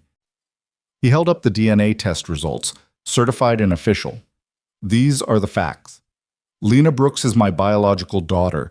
Everything else is noise. The reporters erupted with questions, but Daniel just took Lena's hand and walked away from the podium, leaving Margaret to handle the aftermath. In the car afterward, Lena finally let herself breathe. That was insane. That was necessary. Daniel looked exhausted, but somehow lighter. I should have done it weeks ago, should have claimed you publicly from the beginning instead of trying to keep it quiet. Why didn't you? Because I was afraid. Afraid of judgment, of scrutiny, of people looking too closely at my past and seeing all my failures. He laughed without humor. Turns out they were going to do that anyway. Lena's new phone exploded with messages, this time supportive ones from people she actually knew. Jackie sent a dozen exclamation points.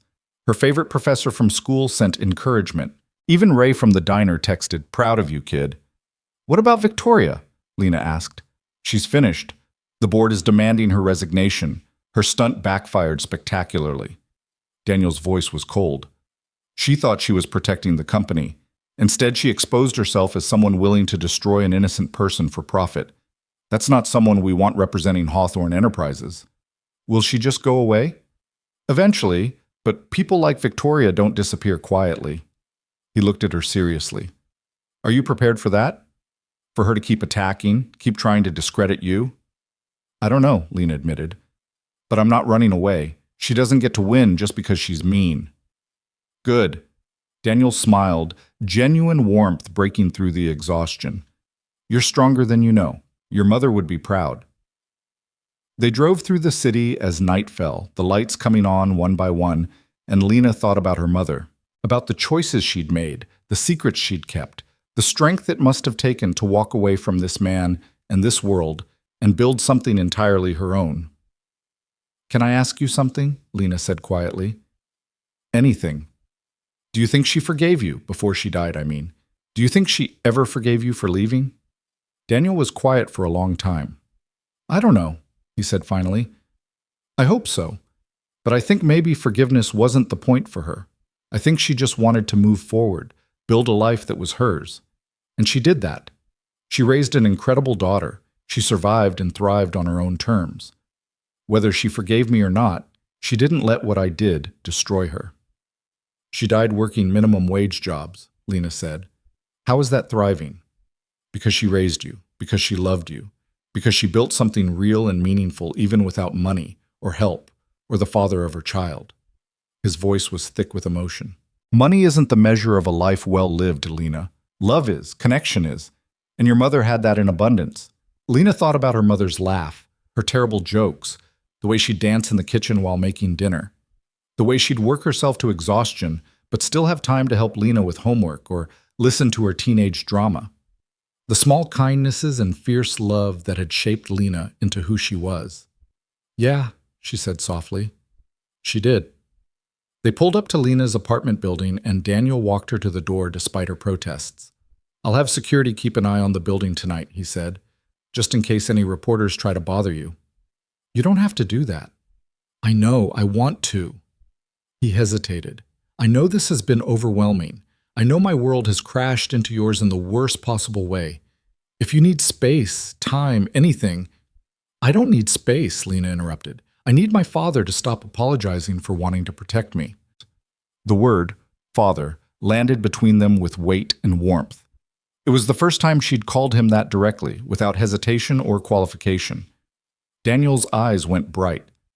Okay, he said, voice rough. Okay, I can do that. Good. She surprised herself by hugging him, brief but genuine. Thank you for tonight, for defending me. Always, he promised. From now on, always. She went upstairs to find Jackie and Marcus watching the press conference on YouTube, replaying Daniel's speech. Your dad is kind of a badass, Marcus said admiringly. He basically told the whole world to screw off. He did, didn't he? Lena collapsed onto the couch, suddenly exhausted. How are you doing? Jackie asked, turning off the video. Really? I honestly don't know. Everything's changed so fast. A few months ago, I was just a waitress going to community college. Now I'm a billionaire's daughter with my face all over the news. You're still you, though, Jackie said firmly. Money and publicity don't change who you are inside. Don't they? I feel different. Like I'm performing all the time, watching everything I say and do. That'll fade, Marcus said. People have short attention spans. In a few weeks, they'll move on to the next scandal. Lena hoped he was right, but as she lay in bed that night, unable to sleep, she couldn't shake the feeling that her life had fundamentally shifted. She'd stepped through a door she could never close again, into a world she'd never asked to join. Her phone buzzed with a text from Daniel. Thank you for being brave tonight. Your mother would be so proud of the woman you've become. Lena stared at the message for a long time, then typed back, Thank you for choosing me this time. His response came immediately. Every time from now on, I promise. She set down her phone and closed her eyes, her mother's necklace, the one inscribed with forgive, love, begin, heavy against her chest. She'd been wearing it more often lately, finding comfort in the weight of it. Forgive. That was the hard part. Forgiving Daniel for the past, forgiving her mother for the secrets, forgiving herself for the anger she'd carried. Love. She was learning how to do that, how to love a father she barely knew, how to honor a mother who was gone, how to love herself through all of this chaos. Begin. That was the possibility ahead of her, a new chapter, a new relationship, A new version of herself that included this complicated, messy, imperfect connection to a man who'd spent 30 years regretting his choices. Maybe that was enough. Maybe that was everything. Tomorrow would bring new challenges, new questions, new complications. But tonight, for the first time since finding that photograph in a diner at 3 in the morning, Lena felt like she could breathe. She had a father. He knew the truth. And whatever came next, they'd face it together. The breathing room Marcus predicted never came. Instead, the scrutiny intensified in ways Lena couldn't have imagined. She woke up 2 days after the press conference to find her name trending on social media, her face dissected by strangers who had opinions about everything from her hair to her clothes to whether she smiled enough or too much. Someone had dug up her high school yearbook photos and posted them with commentary about how she'd clearly been planning this for years. Another account analyzed her mother's employment history and declared the whole thing suspicious. The worst part wasn't the strangers. It was the people who'd known her mother, coming out of the woodwork with stories for sale. A woman who'd worked with Sarah at the hotel claimed they'd been best friends and that Sarah had talked constantly about finding her rich ex-boyfriend. It was a complete fabrication. Lena had met the woman exactly once, at her mother's funeral, where she'd stayed for 10 minutes, but the damage was done. "You need to stop reading the comments," Jackie said, physically taking Lena's phone away. "It's like drinking poison and expecting other people to die." "I can't help it. They're talking about my mother like they knew her, like they have any right to judge her choices." "They don't, and the people who matter know that." Jackie's voice softened. "But you're going to make yourself sick obsessing over what strangers think." Lena knew she was right, but knowing didn't make it easier. Every time her phone buzzed, her stomach clenched. Every time she left the apartment, she expected cameras or microphones or hostile questions. The diner had become impossible. Too many customers recognized her, wanted selfies or autographs, or asked invasive questions about her father's money. Ray finally pulled her aside during a shift. "Kid, I love having you here. You're one of the best servers I've got. But this isn't fair to you or the other customers. Maybe you should take some time off. Let things settle." "You're firing me?" The words came out sharper than intended. "I'm suggesting a break. When you're ready to come back, the job's here. But right now you're miserable, and it shows." He was right, of course. Lena turned in her apron that night and walked out of the Riverside Diner for what felt like the last time. The place where this had all started, where a photograph had fallen from a wallet and changed everything. She sat in her car in the parking lot, not ready to go home, when her phone rang. Daniel. "I heard about the diner," he said without preamble. "I'm sorry." "How did you already know?" "Ray called me. He wanted to make sure you were okay." "Ray has your number?" "I gave it to him weeks ago. Asked him to let me know if anything happened that I should be aware of." Daniel paused. "I know that sounds controlling, but I wanted someone there watching out for you." Lena didn't know whether to be touched or annoyed. "I can take care of myself." "I know you can, but you shouldn't have to do it alone." He took a breath. "Come work for me. Not in some made-up position. Real work, in the finance department. You're brilliant with numbers. Margaret said you caught an error in the PR budget that her team missed."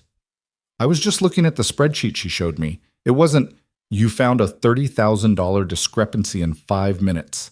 That's exactly the kind of eye we need." His voice grew more animated. "You could start in accounts receivable, learn the systems, work your way up based on merit.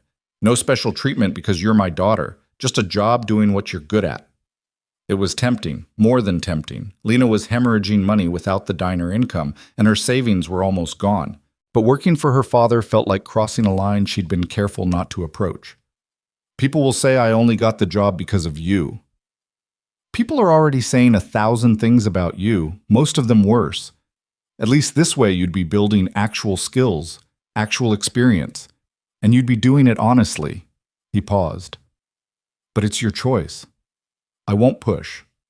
I just wanted you to know the offer stands." Lena closed her eyes, exhaustion washing over her. "Can I think about it?" "Of course. Take all the time you need." But time was exactly what she didn't have. 3 days later, her landlord called with regrets and an eviction notice. The building had been sold to a development company, and all the tenants were being bought out. It was legal, technically generous, They were offering 3 months' rent as compensation, but the timing felt cruel. I can't believe this, Jackie fumed, reading through the paperwork. They're tearing down the whole building to put up luxury condos. Luxury condos nobody who lives here can afford. Marcus looked up from his laptop. Wait, the development company. Is it Hawthorne Enterprises? Lena's blood went cold. She grabbed the papers and read the fine print. There it was, buried in legal language. The building had been acquired by a subsidiary of Hawthorne Enterprises. He's buying my building, she said numbly. My father is literally buying the building out from under me. She called him immediately, anger overriding common sense. He answered on the second ring, sounding pleased to hear from her, which only made it worse. Did you buy my apartment building? She demanded. Silence. Then, carefully, what building? She gave him the address. She heard typing, a pause, then a muttered curse. Lena? I didn't know. The acquisition was handled by our development team. I sign off on dozens of properties a month. I never made the connection. So it's just a coincidence that the building I live in suddenly gets bought by your company days after I lose my job? Yes, I know how that sounds, but I swear to you, I had no idea. His voice grew urgent. Let me fix this. I'll call the team, stop the acquisition. Don't. The word surprised her even as she said it. Don't stop it because of me. That's exactly the kind of special treatment I was trying to avoid. But I can't. You can't just lose your home because of a business decision I made without thinking. Why not? That's what happens to people all the time. Buildings get sold, people get displaced, life happens. Just because I'm your daughter doesn't mean I should be exempt from reality. That's not...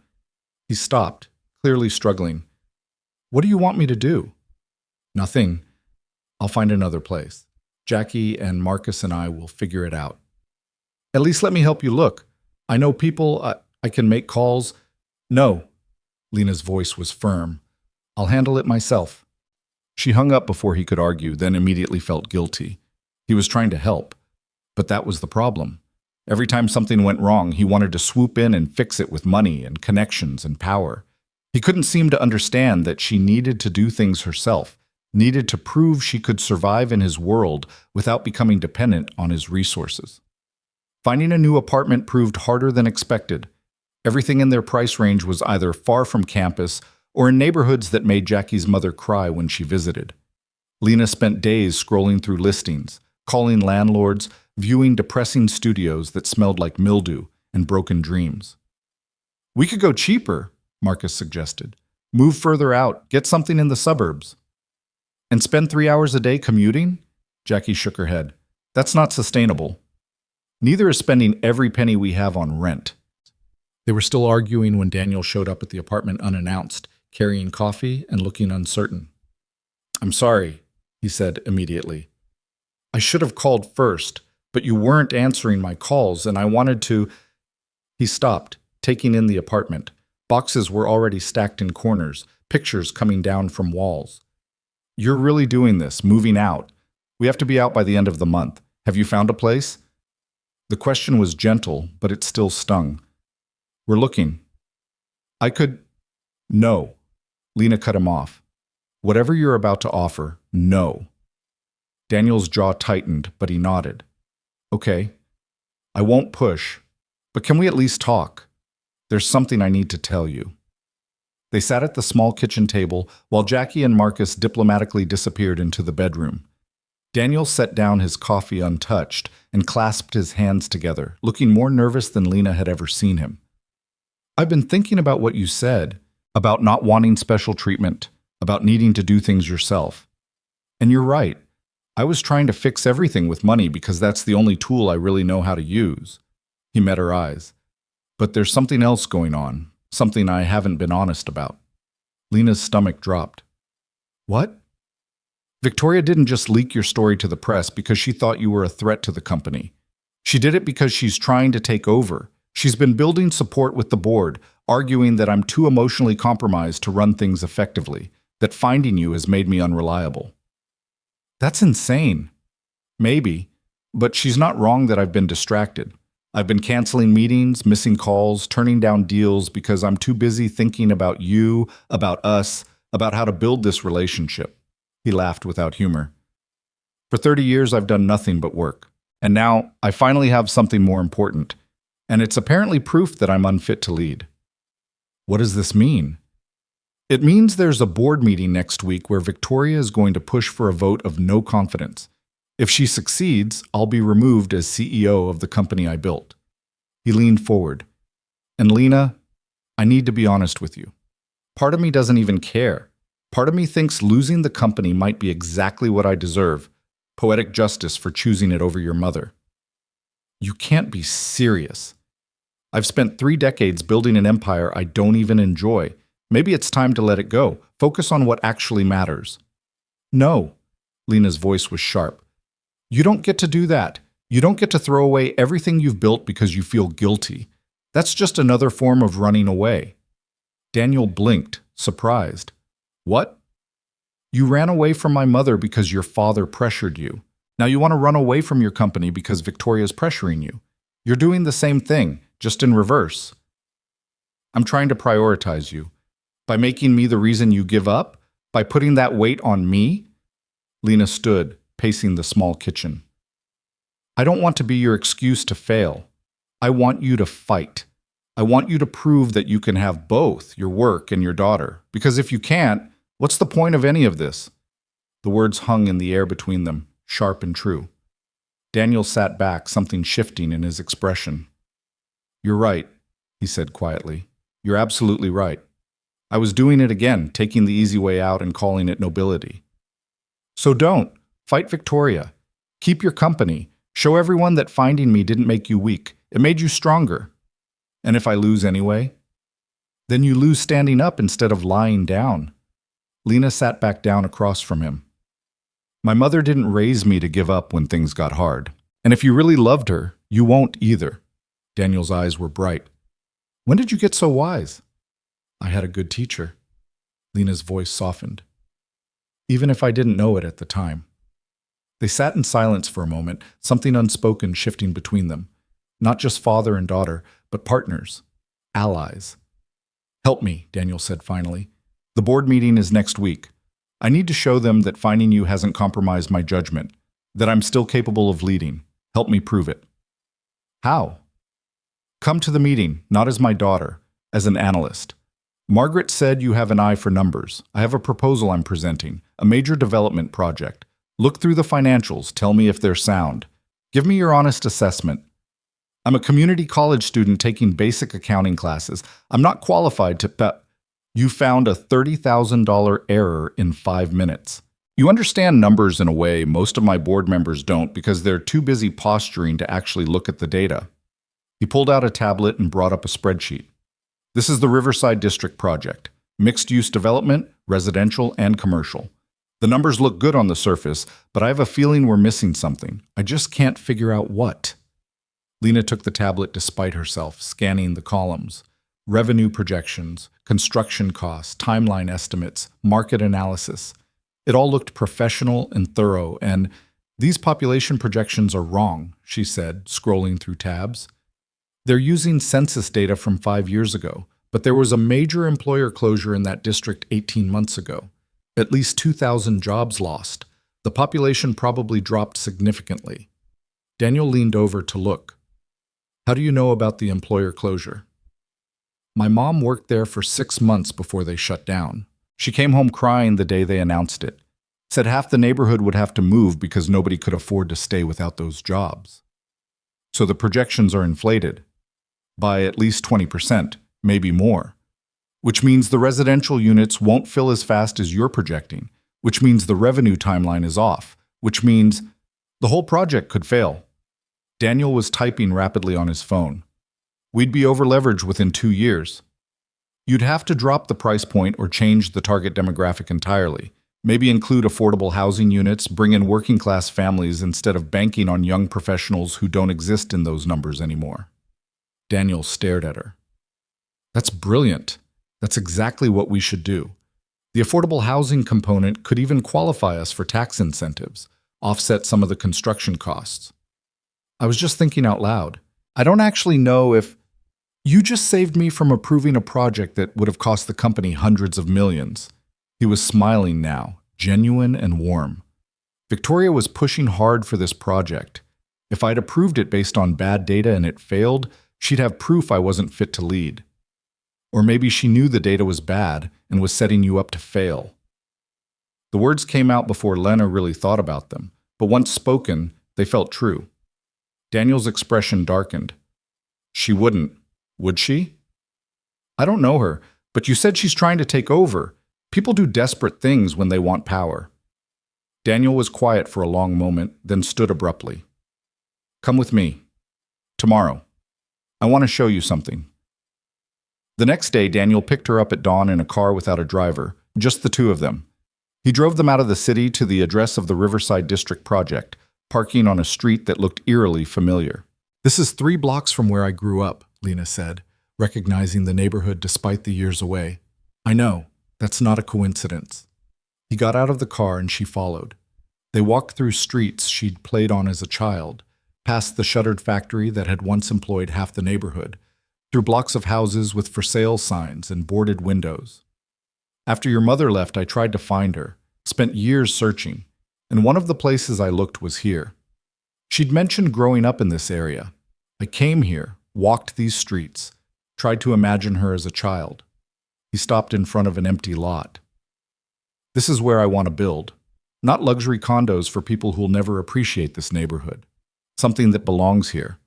Something that helps the people who stayed when everyone else left. Affordable housing, mixed income, some market rate to make the numbers work, but at least 40% affordable. Community spaces, job training programs. Everything this neighborhood needs to come back. He turned to face her. I want to name it the Sarah Brooks Community Center, in honor of your mother, in honor of what she believed in, that everyone deserves dignity and opportunity. Lena felt tears burning her eyes. You can't do that just because of me. I'm not. I'm doing it because it's right. Because this is the kind of development I should have been doing all along instead of chasing profit margins. His voice grew intense. But I need you to help me. Come to the board meeting. Present the analysis you did. Show them why this is a better project than what Victoria proposed. Show them that finding you didn't make me weak. It made me see clearly for the first time in 30 years. They'll crucify me. Victoria will say I'm manipulating you, that I'm using my position as your daughter to influence business decisions. Let her. We'll have the numbers on our side, the truth on our side. He took her hands. I know I'm asking a lot. I know you didn't sign up for any of this, but I can't do this without you. Lena looked around the neighborhood where her mother had grown up, where she'd played as a child before poverty had forced them to move again and again. A neighborhood that deserved better than abandonment or exploitation. Okay, she said, I'll do it. But not for you, for her, and for all the people like her who never get a voice in rooms where decisions are made. That's exactly why it'll work, Daniel said quietly. The next 5 days were chaos. Lena moved into a short-term rental with Jackie and Marcus, barely unpacked before diving into spreadsheets and market research. Daniel's team provided her with everything she needed: population data, employment statistics, comparable developments in similar neighborhoods. She worked 18-hour days, cross-referencing numbers, building projections, creating a presentation that would stand up to scrutiny from people who'd been in business longer than she'd been alive. Margaret coached her on presentation skills. Don't apologize, don't hedge. When you speak, speak with authority. You know these numbers better than anyone in that room. Act like it. But I'm not. You're a 28-year-old woman about to walk into a boardroom full of rich old men and tell them they're wrong. You're going to face condescension and dismissiveness and outright hostility. The only way through it is absolute confidence in your data. Margaret's voice softened. I know it's terrifying, but you can do this. The morning of the board meeting, Lena woke up at 4 a.m., too anxious to sleep. She dressed in clothes Margaret had helped her pick out, professional but not trying too hard, authoritative without being aggressive. She practiced her presentation in the mirror until the words felt natural. Daniel met her in the lobby of Hawthorne Enterprises at 8 a.m., both of them too nervous to eat breakfast. Ready? He asked. Absolutely not. He smiled. Good.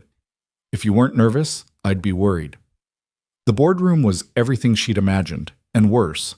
Dark wood paneling, leather chairs, floor-to-ceiling windows overlooking the city. 12 board members, most of them men over 60, all of them looking at her with varying degrees of skepticism and hostility. Victoria sat at the far end of the table, perfectly poised, a predator who'd already picked out her prey. "Gentlemen," Daniel began, standing at the head of the table. "Thank you for coming.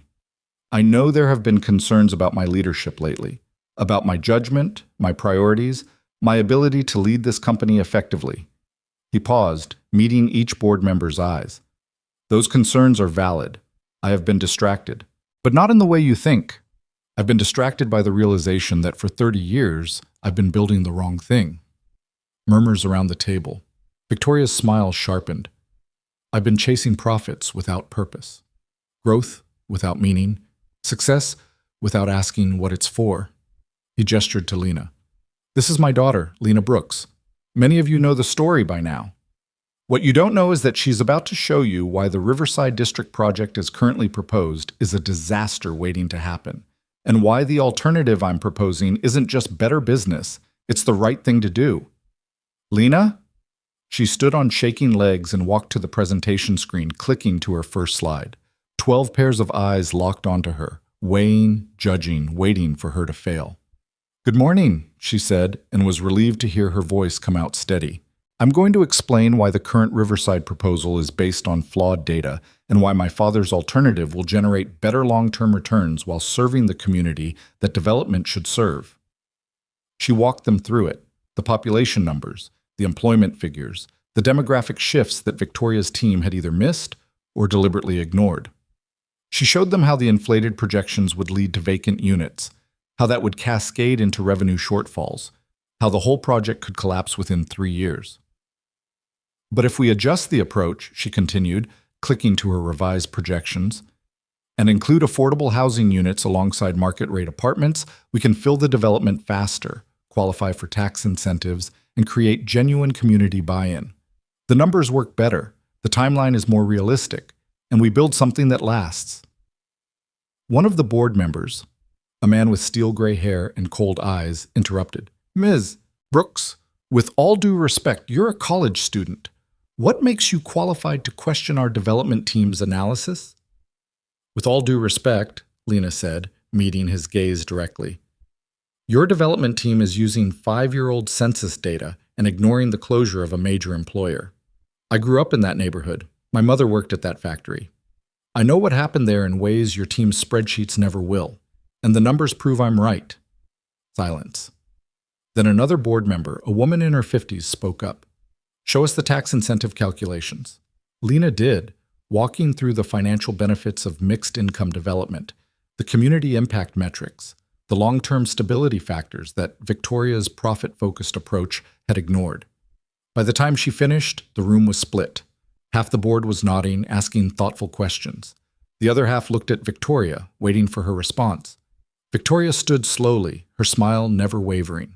"This is all very compelling, truly, but I have to point out the obvious conflict of interest.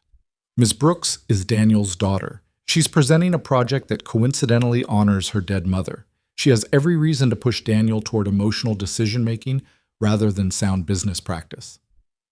"The numbers aren't emotional," Lena countered. "They're facts, census data, employment statistics, market comparables. Check them yourself." "Oh, I intend to, but even if your analysis is correct, it doesn't change the fundamental question this board needs to answer." Victoria turned to the other members. "Can Daniel Hawthorne lead this company effectively when his judgment is clouded by personal attachments? Can we trust him to make difficult decisions when his daughter is whispering in his ear?" "She's not whispering," Daniel said, his voice hard. "She's presenting sound analysis that your team failed to provide.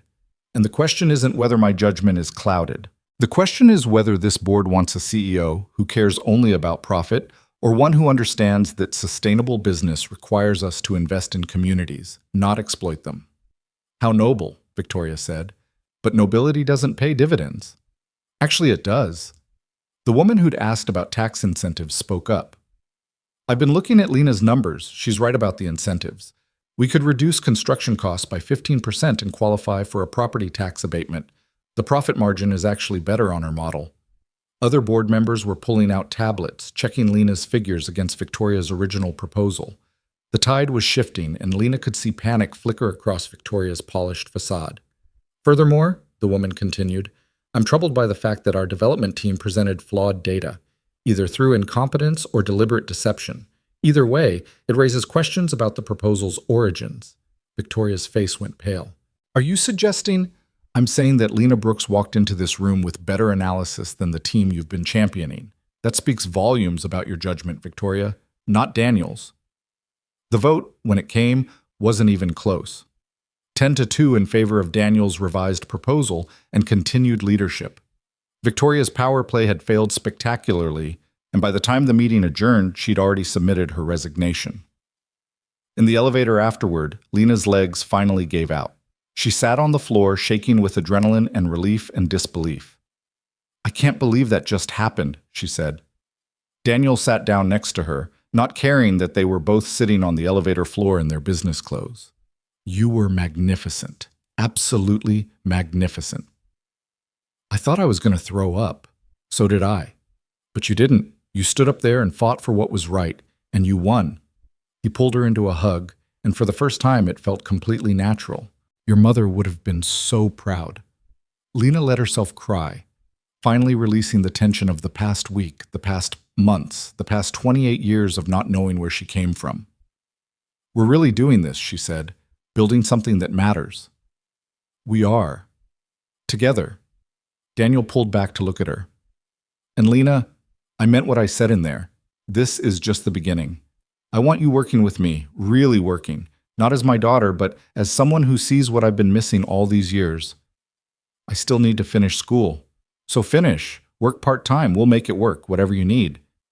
Lena thought about her mother, about the sacrifices she'd made, about the life she'd built from nothing, about the necklace that said, forgive, love, begin. Maybe it was time to begin. Okay, she said. Let's do it. The apartment Lena finally found was nothing like her father's penthouse, and that was exactly the point. It sat on the third floor of a converted brownstone in a neighborhood that was trying hard to gentrify but hadn't quite gotten there yet. The windows rattled when the wind blew, the radiator clanked at odd hours, and the whole place smelled faintly of the Italian restaurant downstairs. But it was hers. Well, hers and Jackie's and Marcus's, and she'd found it herself, signed the lease herself, paid the deposit from money she'd earned. Daniel had offered to co-sign, to pay the first year up front, to buy the entire building if that would make things easier. She'd said no to all of it. Some things needed to be done the hard way, not because it made sense, but because it mattered. You're as stubborn as your mother, he'd said, but he was smiling when he said it. The Sarah Brooks Community Center broke ground on a cold morning in March, 6 months after that boardroom confrontation that had changed everything. Lena stood next to Daniel at the ceremony, holding the same shovel her mother had probably never imagined would bear her name on a brass plaque. City officials made speeches about revitalization and community investment. Daniel talked about second chances and doing the right thing, even when it's hard. But when the microphone came to Lena, she froze. A year ago, she'd been a waitress at a roadside diner, invisible to people like the ones gathered here. Politicians and developers and society page regulars who treated poverty like a theoretical problem instead of a daily reality. Now they were all looking at her, waiting for her to say something profound about her mother, about this project, about the strange journey that had brought her from that diner to this moment. My mother used to say that coincidences were just the universe trying to tell you something, Lena began, her voice carrying across the crowd. I never understood what she meant until a photograph fell out of a wallet in the middle of the night. That coincidence led me here, to this neighborhood where she grew up, to this project that bears her name. And I think if she were here, she'd say the universe was trying to tell us something important, that we see each other, that we remember where we came from, that we build things that matter, not just things that make money. She paused, looking at the empty lot that would soon become apartments and community spaces and job training centers. My mother spent her whole life working minimum wage jobs, being invisible to people who had power. She died without ever knowing that the man she loved became a billionaire, that he spent 30 years carrying her photograph like a talisman, that he built an empire but never stopped regretting that he chose it over her. Lena's voice cracked slightly, but she pushed through. This building won't bring her back. It won't change the past. But maybe it means that her life mattered, that the struggles she faced weren't meaningless, that somewhere, in some small way, the world is a little better because she existed. And maybe that's enough. The applause was polite but genuine. Daniel squeezed her shoulder as she stepped back from the microphone, and she saw tears on his face that he didn't bother to hide. She would have loved this, he whispered. She would have loved you. She did love me, Lena corrected gently. She just never got to see who I'd become. The groundbreaking photos made the evening news, and for once the coverage was mostly positive. The comments section still had its share of cynics claiming it was all a publicity stunt, that Daniel was trying to buy redemption, that Lena was still just a gold digger with better PR. But there were other voices too, people from the neighborhood who remembered Sarah Brooks, who thanked them for not forgetting where they came from, who said maybe this project would actually help instead of just displacing everyone who couldn't afford the new rent prices. Lena had started working part-time at Hawthorne Enterprises 3 months earlier, officially titled as a junior financial analyst but functionally serving as Daniel's reality check. When development teams presented projects, she asked the questions they didn't want to answer. Where would the displaced residents go? How many jobs would be created for local workers? What happened to communities after the ribbon cutting and the press conferences moved on? Some of the executives hated her for it, called her naive, idealistic, too emotional to understand real business. But others started coming to her privately, asking her to review their proposals before presenting to Daniel, wanting her seal of approval that they were doing something meaningful. "You're changing the culture," Margaret told her one afternoon as they reviewed a housing development proposal that actually included affordability commitments. People are starting to realize that doing good and doing well aren't mutually exclusive. Or they're just scared of getting called out in a board meeting, Lena said dryly. That too. Fear's a powerful motivator. Margaret smiled. But you're making them think differently. That matters more than you know. The harder part was school. Juggling classes with work, with the constant low-level scrutiny that came from being Daniel Hawthorne's daughter, with the delicate balance of building a relationship with a father she was still learning to trust. Some days she wanted to quit everything, retreat back to the simplicity of her old life where nobody knew her name and nobody cared about her opinions. "You can't go backward," Jackie reminded her during one of those difficult nights when Lena was drowning in accounting homework and financial reports. "Even if you wanted to, that door's closed. The only way is forward." Forward feels exhausting. Most worthwhile things are. Jackie handed her a cup of tea. But you're doing it. You're building something real. How many people can say that? In May, Lena graduated from community college with her associate's degree in accounting. It had taken her 6 years of part-time classes, working full-time, scraping together tuition one semester at a time. The ceremony was held in a gymnasium that smelled like floor wax and teenage sweat, nothing like the grand universities where people like Daniel's colleagues sent their children. But when Lena walked across that stage to receive her diploma, Daniel was in the front row next to Jackie and Marcus, on his feet applauding louder than anyone else. His face was lit up with pride that looked almost painful in its intensity, and Lena realized with a start that this might be the first graduation he'd ever attended as a parent. Afterward, he handed her a small box wrapped in simple paper. "I wanted to give you something," he said, suddenly uncertain. "I know you don't want money or gifts or special treatment, but this is different. I hope you'll understand." Inside was a necklace, delicate gold with a small pendant. When Lena looked closer, she saw it was engraved with coordinates. "Those are the coordinates of the spot where I proposed to your mother," Daniel said quietly.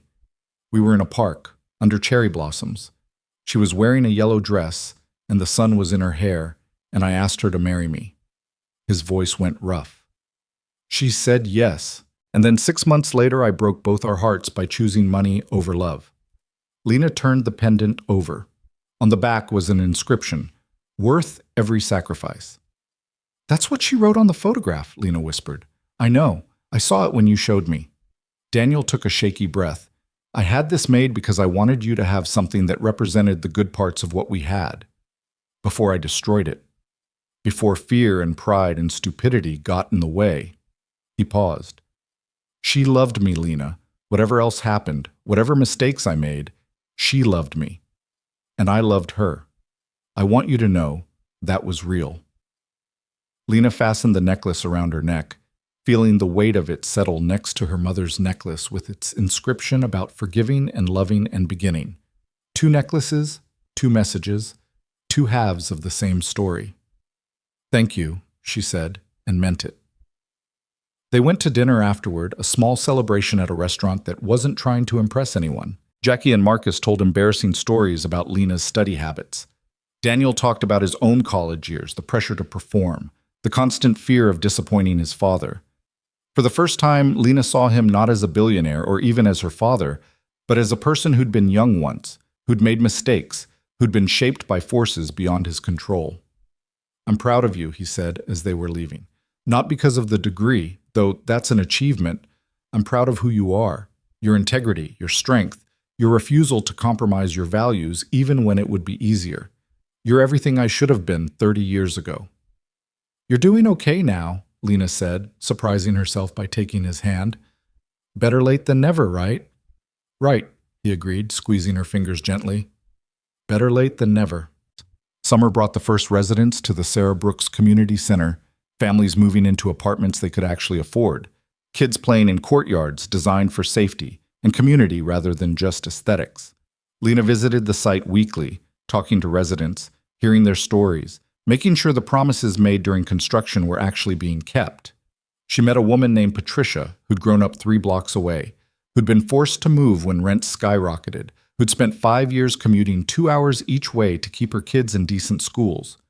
Now she was back, in an apartment with actual bedrooms and windows that let in light. Your mother would be glad, Patricia said when Lena introduced herself. I knew Sarah back in the day. She always said this neighborhood deserved better than being forgotten. Nice to see someone finally remembering. You knew my mom. Knew her? Honey, we were in the same grade. She was always the smart one, the one who was going to get out and do something amazing. Patricia's smile was sad. Life had other plans, I guess. But she did something amazing anyway. She raised you. Lena felt tears prickling her eyes. Tell me about her. What was she like back then? They sat on the front steps of the community center while Patricia shared memories, Sarah sneaking books from the library because she couldn't afford to buy them, Sarah tutoring other kids for free because education mattered, Sarah standing up to a teacher who'd written off half the class as too poor to bother educating. She had fire in her, Patricia said.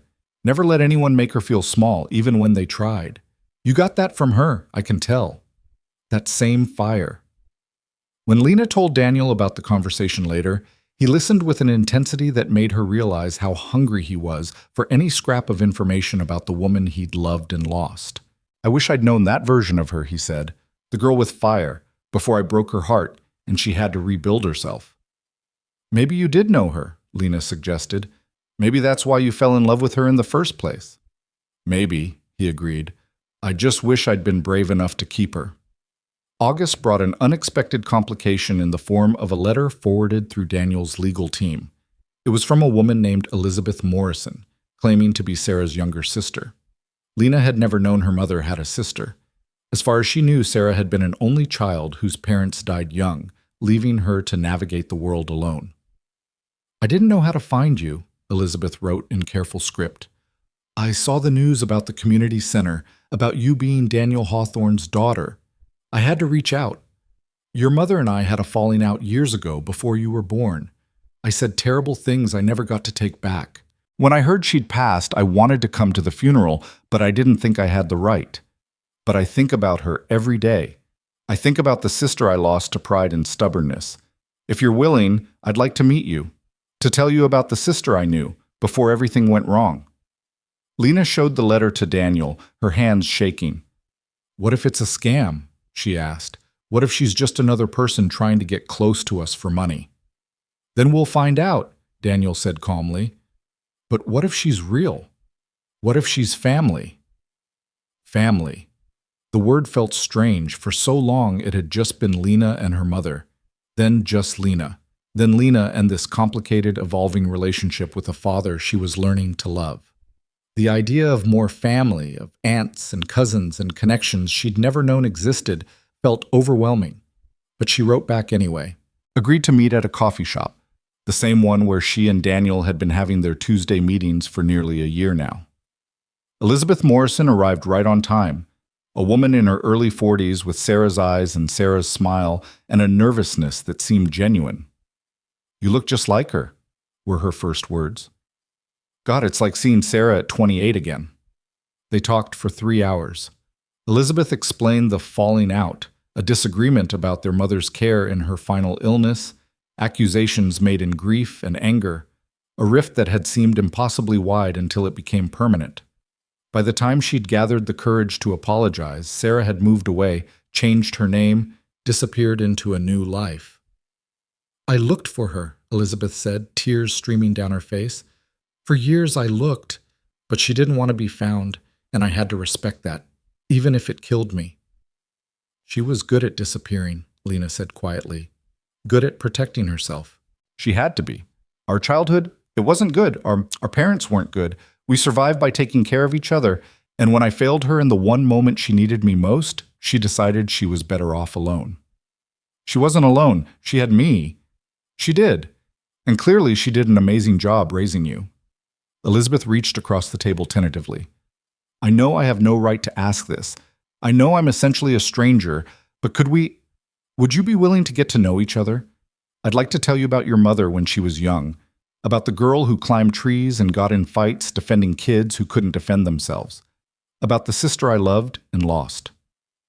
Lena thought about her mother's insistence on privacy, on keeping her past locked away, but she also thought about the necklace that said "begin," about second chances and rebuilding and the possibility of healing. "Yes," she said, "I'd like that." Over the following months, Elizabeth became a regular presence in Lena's life. She brought photographs Lena had never seen: Sarah at 10, gap-toothed and grinning; Sarah at 16, fierce and beautiful and ready to take on the world. She shared stories that made Sarah real in ways Lena had never quite imagined, transforming her from a tired single mother into a complete person with dreams and fears and a history that extended before Lena's existence. Daniel listened to these stories with an eagerness that would have been heartbreaking if it wasn't also kind of beautiful. He was assembling a complete picture of the woman he'd loved, piece by piece, story by story, through the people who'd known her. "Thank you for sharing her with me," he told Elizabeth one evening when she'd come over for dinner. "I only knew her for 2 years, and I thought that was the whole story. But she was so much more than what I saw." "She was complicated," Elizabeth agreed. "Difficult sometimes. Stubborn, always. But good. Fundamentally good in a way that's rare." "Like Lena," Daniel said, and the pride in his voice made Lena's chest tight. The first anniversary of finding the photograph arrived in late September. Lena marked it privately, going to the cemetery alone in the early morning before work. She sat by her mother's grave and told her everything: about Daniel, about the community center, about Elizabeth, about the life that had unfolded from that one moment of chance. "I don't know if you'd be happy about all this," she said to the headstone. "You worked so hard to keep me away from his world, but I think maybe you'd understand. I think maybe you'd see that I'm doing it differently than you feared. I'm not letting his money define me. I'm not becoming someone I'm not. I'm building something with him. Something that matters." The wind rustled through the trees, carrying away her words. "I forgive you," she said finally, "for the secrets, for the choices, for everything you thought you had to hide to protect me. I understand now. You did the best you could with what you had, and it was enough. You were enough." She placed fresh flowers on the grave, cherry blossoms, because of the photograph, because of the coordinates on the necklace Daniel had given her, because they represented the moment before everything went wrong and the hope that maybe, somehow, things could still be made right. When she got to the office, Daniel was waiting with coffee and a small wrapped package. "1 year," he said simply. Inside the package was a framed photograph, not the original that had fallen from his wallet, but a new one. It showed Lena and Daniel at the groundbreaking ceremony, both of them holding shovels, both smiling despite the cold. Behind them, barely visible, was the banner with Sarah's name. 3 generations, Daniel said quietly. Your mother, you, me. All together in one frame, finally. She's not actually in this photo, Lena pointed out. She's in every part of it. The project that bears her name. The daughter she raised, the man she loved, even though he didn't deserve it. He paused. She's there. She'll always be there. Lena set the frame on her desk where she could see it while she worked. A reminder of where she came from, who she'd lost, what she'd found. The months that followed brought their own challenges. A zoning dispute that threatened to delay the community center's second phase. A business rival who tried to poach Daniel's top executives. Lena's own struggles with imposter syndrome as she took on more responsibility at work while finishing her bachelor's degree at night. There were days when everything felt impossible, when the weight of expectations and scrutiny and constant judgment felt like too much to carry. But there were good days, too. The day the job training program at the community center placed its first 50 graduates in living wage positions. The day Daniel told her he was setting up a foundation in her mother's name, dedicated to supporting single parents pursuing education. The day Elizabeth brought her own daughter to meet Lena, giving her a cousin she'd never known existed. Family's complicated, Jackie observed one evening as they sat in their apartment, takeout containers spread across the coffee table. But it's also pretty great when you get it right. I'm not sure we've gotten it right, Lena said. We're still figuring it out. That's what getting it right looks like, Marcus said. Nobody has perfect families. You just keep showing up, keep trying, keep choosing each other, even when it's hard. When did you get so wise? Lena teased. I've always been wise. You just never listened. Spring arrived again, bringing warmth and renewal and the cherry blossoms that seemed to follow Lena through this strange new life. She was walking through the park near the community center when her phone rang. Daniel, which was unusual during work hours. Is everything okay? She answered. More than okay. Can you come to the site? There's something I want to show you. When she arrived, Daniel was standing in front of the completed community center, looking up at something above the entrance. Lena followed his gaze and felt her breath catch. There, in beautiful bronze letters, was a new plaque. The Sarah Brooks Community Center, built in memory of a woman who believed everyone deserves dignity, opportunity, and a second chance. May her legacy of compassion and strength inspire all who enter here. Below it, smaller but no less meaningful. With gratitude to Lena Brooks, whose courage brought her mother's dreams to life. You didn't have to do that, Lena whispered. Yes, I did. This is your achievement as much as mine. More, actually. You're the one who kept us honest, who made sure we were building something meaningful instead of just profitable. He turned to face her. I wanted everyone who comes here to know that. To know who you are and what you've built. What we've built, Lena corrected. Together. Together, he agreed, pulling her into a hug. Always together from now on. They stood there in front of the building that bore her mother's name, father and daughter, two people who'd found each other through impossible coincidence and built something real from loss and regret and the stubborn insistence that it wasn't too late to do better. That evening, Lena took both necklaces from her jewelry box, her mother's with its message about forgiveness and love and beginning, and Daniel's with its coordinates marking a moment of promise before everything fell apart. She fastened them both around her neck and looked at herself in the mirror. She saw her mother's eyes looking back at her, her father's determination in the set of her jaw, but mostly she saw herself. Lena Brooks, not defined by who her parents were or what they'd done or the choices they'd made before she existed, just herself, building her own life, making her own choices, creating her own legacy. Her phone buzzed with a text from Daniel. Dinner this weekend? Elizabeth wants to meet her niece again. She's bringing photo albums. Lena smiled and typed back. Sounds perfect. I'll bring the wine. You're 28. You can't buy wine yet. I'm 28, not 18. I've been buying wine for 7 years. Right. Sorry. I'm still learning this parent thing. You're doing fine. Better than fine. We both are. She set down her phone and looked out the window at the city lights, thinking about the photograph that had started everything. The moment of recognition in a roadside diner at 3 a.m. The impossible coincidence that her mother might have called the universe trying to tell them something. Maybe she'd been right. Maybe the universe had been trying to tell them that family wasn't just about blood or history or obligation. It was about choice, about showing up, about doing the hard work of building connection from nothing but hope, and the willingness to try.